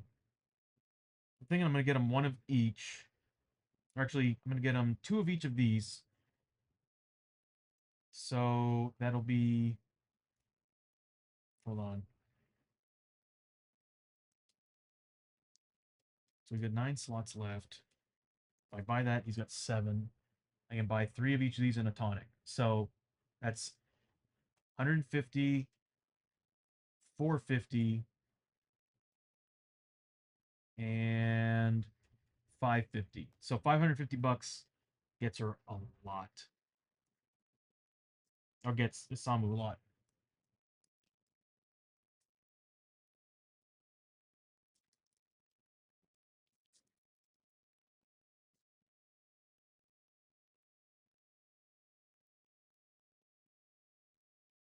I can still buy 2 more things. Oh wait, what am I thinking? There we go. Um yeah, so $550 is gonna be what is gonna cost Samu for what I just bought him. And what I bought him was I gave him 2 dynamite, an extra tonic, and I gave him 3 of each bandage and whiskey, or sake in his case. And then finally we got Murphy, who's what is this? Is that Murphy? Yeah, that's Murphy. Oh, it's the blast caps. So he still has the blast cap on him. I should probably give that to Enrique. So he's got 4 sockets that are used. He's got 4 more that are unused. I'm gonna buy him. Yeah, so I'm gonna buy him. I'll buy him an extra tonic. How much money does he have? He's good. So I'm gonna buy him an extra tonic. So that's 100 there. Oh wait, hold on. Yeah, and 3 bandages probably. No, actually, I'm not gonna give him the tonic. I'm gonna give him a piece of dynamite, and actually, I'll give him 2 pieces of dynamite. This way, we have 8 total, and 2 bandages. So that'll bring him up to 2, and so therefore it's dynamite's 150, so 300, $350 is what Murphy's gonna be charged. We are. This team is fully stocked. So Enrique, Montana, Isamu have finished their town stay. They've gotten everything they needed. They're done. Still doing well on money too. by the end of this venture, by the end of this stream, though, I'm gonna have to jot all their information down because I'm going to I'm going to create a new. Well, I didn't create, but I have them already. I'm going to actually play a new stream with new characters. Uh, yeah, I'm gonna be playing as the Tredarans. So they're gonna start in their home world, and I think they have a starting tile for their home world. And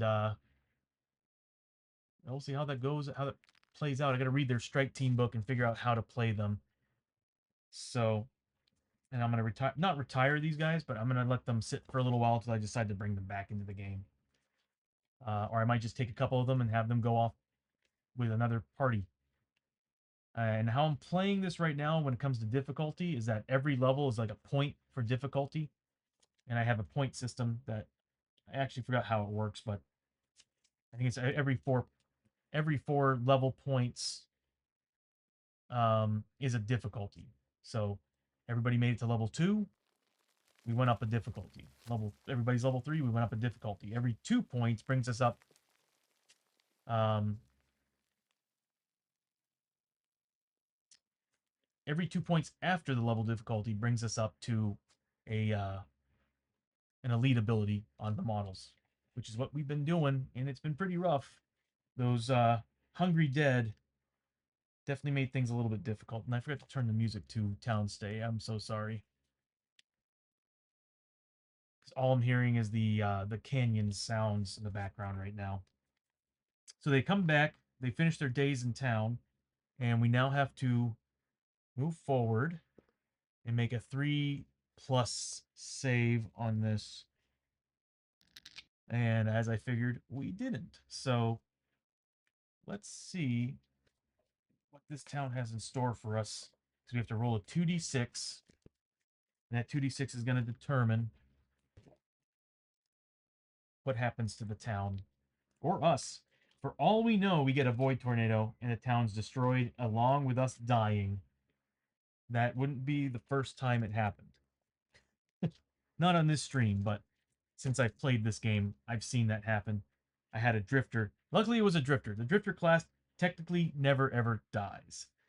The problem is when for every drifter on your team, the enemies are getting an elite ability. So pretty rough class, and on top of that, leveling him up takes double the experience. Pretty good class though. So we need to make a 2d6 roll. Double fives. We got a 10. The end is nigh. The people are stocking up on supplies and weapons, feeling like the next big attack could come at any time. All prices in town are now $50+ due to the increasing demand. Doesn't matter.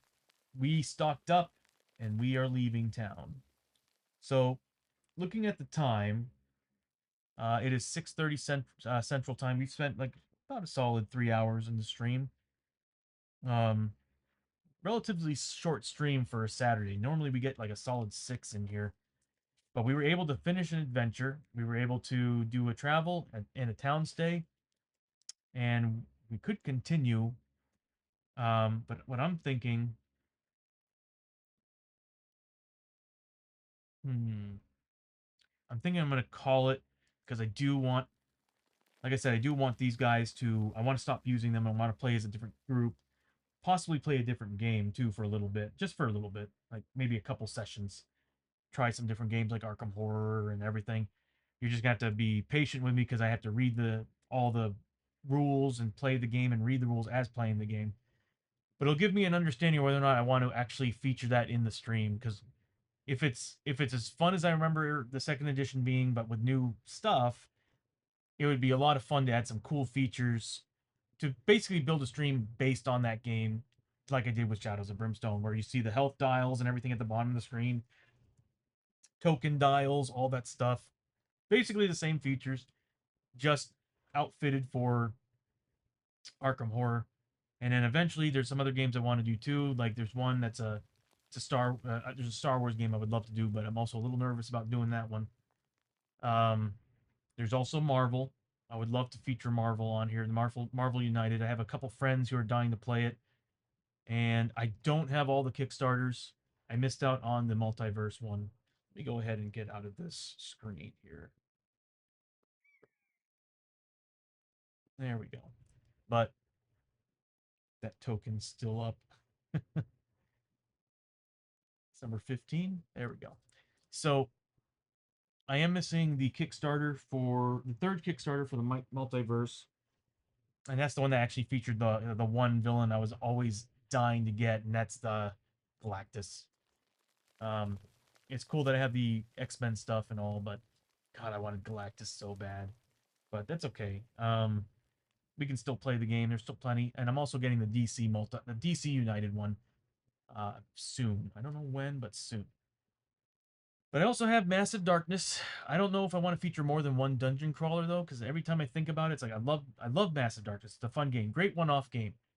And I could see some really cool ways to implement that into the stream. But if I'm gonna play a dungeon crawler, I'm always thinking to myself, it's all about Shadows of Brimstone. I'd rather be leveling up, seeing the progression. I feel like I have more to look forward to playing Shadows of Brimstone than I do Massive Darkness. So maybe, maybe not. It all depends on what people like. When I get people jumping in, what are we gonna play? And most of the time, everybody's watching the stream and they see Shadows of Brimstone. They want to play Shadows of Brimstone.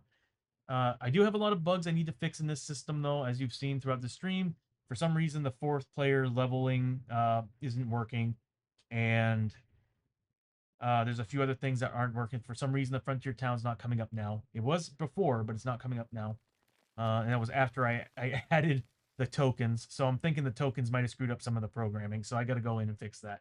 Um, I want to add scavenge. I've already, as we've seen before, I've already got the scavenge dial built in. The exploration stuff like this should make that a little bit faster. But I want to add that, and I want to have it so that the token pops up behind it, and then I can tell it to go back. Well, actually, I wouldn't even tell it. It would just be up for maybe 5 seconds and then go up to the screen, to the top of the screen underneath the bar. I want to change that bar too to match the player's dials and everything. I had a buddy who was asking me if I was going to scan all the rest of the cards of the game. I said no. The reason why is because after playing this for 4 weeks, I love how everything is set up. I love how everything's working. Um, as a matter of fact, a lot of the cards kind of need to be out. And the reason why is because we have a lot of encounter cards, as we've seen, that change the rules on some of these tiles. And I'm like, if I have these added to the stream, I can't manage that. So, I mean, I can't program that either unless I have some type of tracking, AI tracking or something, which I'm not going to do. So I'm like, this it's better to have these pull up and it's like, oh, well, this remains in play on this very tile. I might as well just keep it there next to the tile. And this way we remember it. I do want to add there is one thing I do want to add, and it's something that I want it to cross over through into the adventure from the town stay, travel stay, because there's been a lot of times where we went through the travel stay and the events during the travel part of the game carry over to the adventure, and I'm not going to remember it unless I have a piece of paper. And as I keep reminding myself, I need paper. I don't have any with me, so I'm going to create a little a little card that I can pop on screen, and I can change the information on it. And it's basically remains in play rules. So things that happen in town, like for example, the extra money that we were getting in Dark Zone, we were getting in the last adventure. I want to make sure that I remember that because if we pause like we did yesterday and we continue today, I might forget those rules. So I figured having a little cheat sheet that pops in and out of the screen, and I can keep remind myself to look at it, or I can keep it on the left side of the screen here. That would be very helpful for the stream. And the same thing goes with the player cards. I want to finish those square player cards I can put inside those square frames so that you all can see the stats. It bothers me that you can't see it, and I want you to follow along so this way you understand what I'm doing.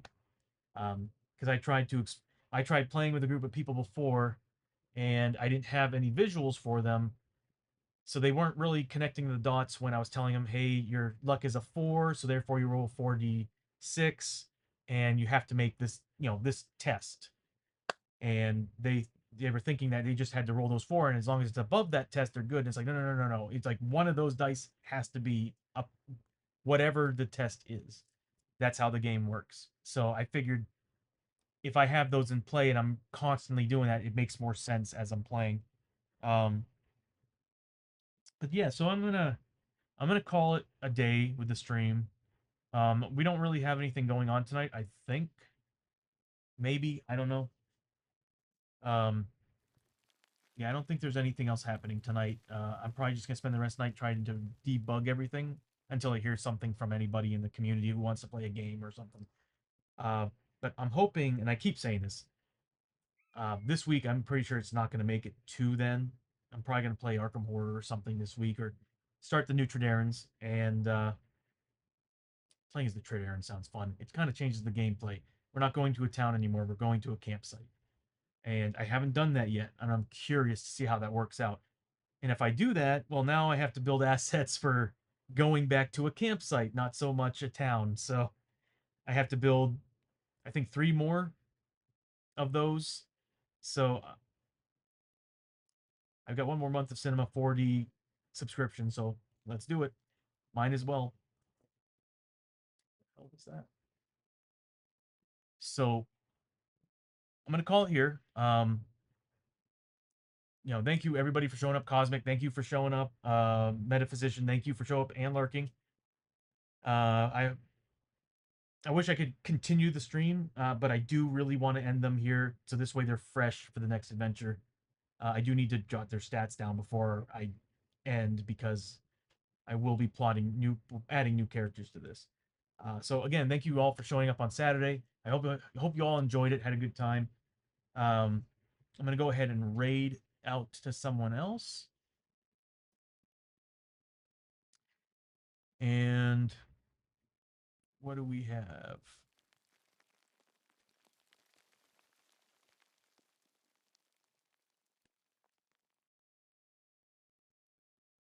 Sorry, I guess the wind is coming in and throwing things around.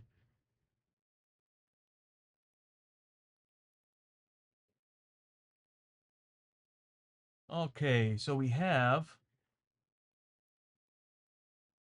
somebody who's doing a Dungeons and Dragons. I guess he's just doing a chat thing for now. For Dungeons and Dragons. Uh, Kingdom Death Monster. Somebody's made it to season 7, season 10. So Big Deno is playing. Yeah, Kingdom Death Monster. That's pretty cool.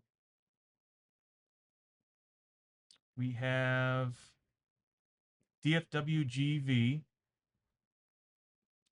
playing a game called Extra Extra Life. Not familiar with that one. Kingdom Death Monster is a really interesting game. I think we're going to transfer over to them. So we'll go to Big Deno.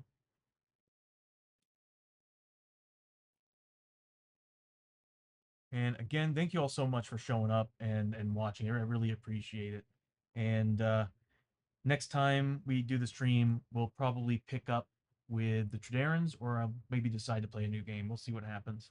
I know that Saturdays, tomorrow I'm probably not going to have a stream. I'm most likely going to have one on Tuesday. Tomorrow I have a lot of things I need to get done, and I will definitely have a stream on Tuesday. I'll have a stream on Wednesday.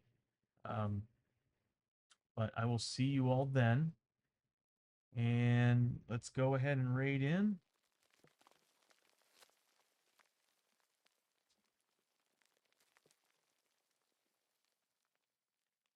And again, thank you all so much for showing up. And I'll catch you next time.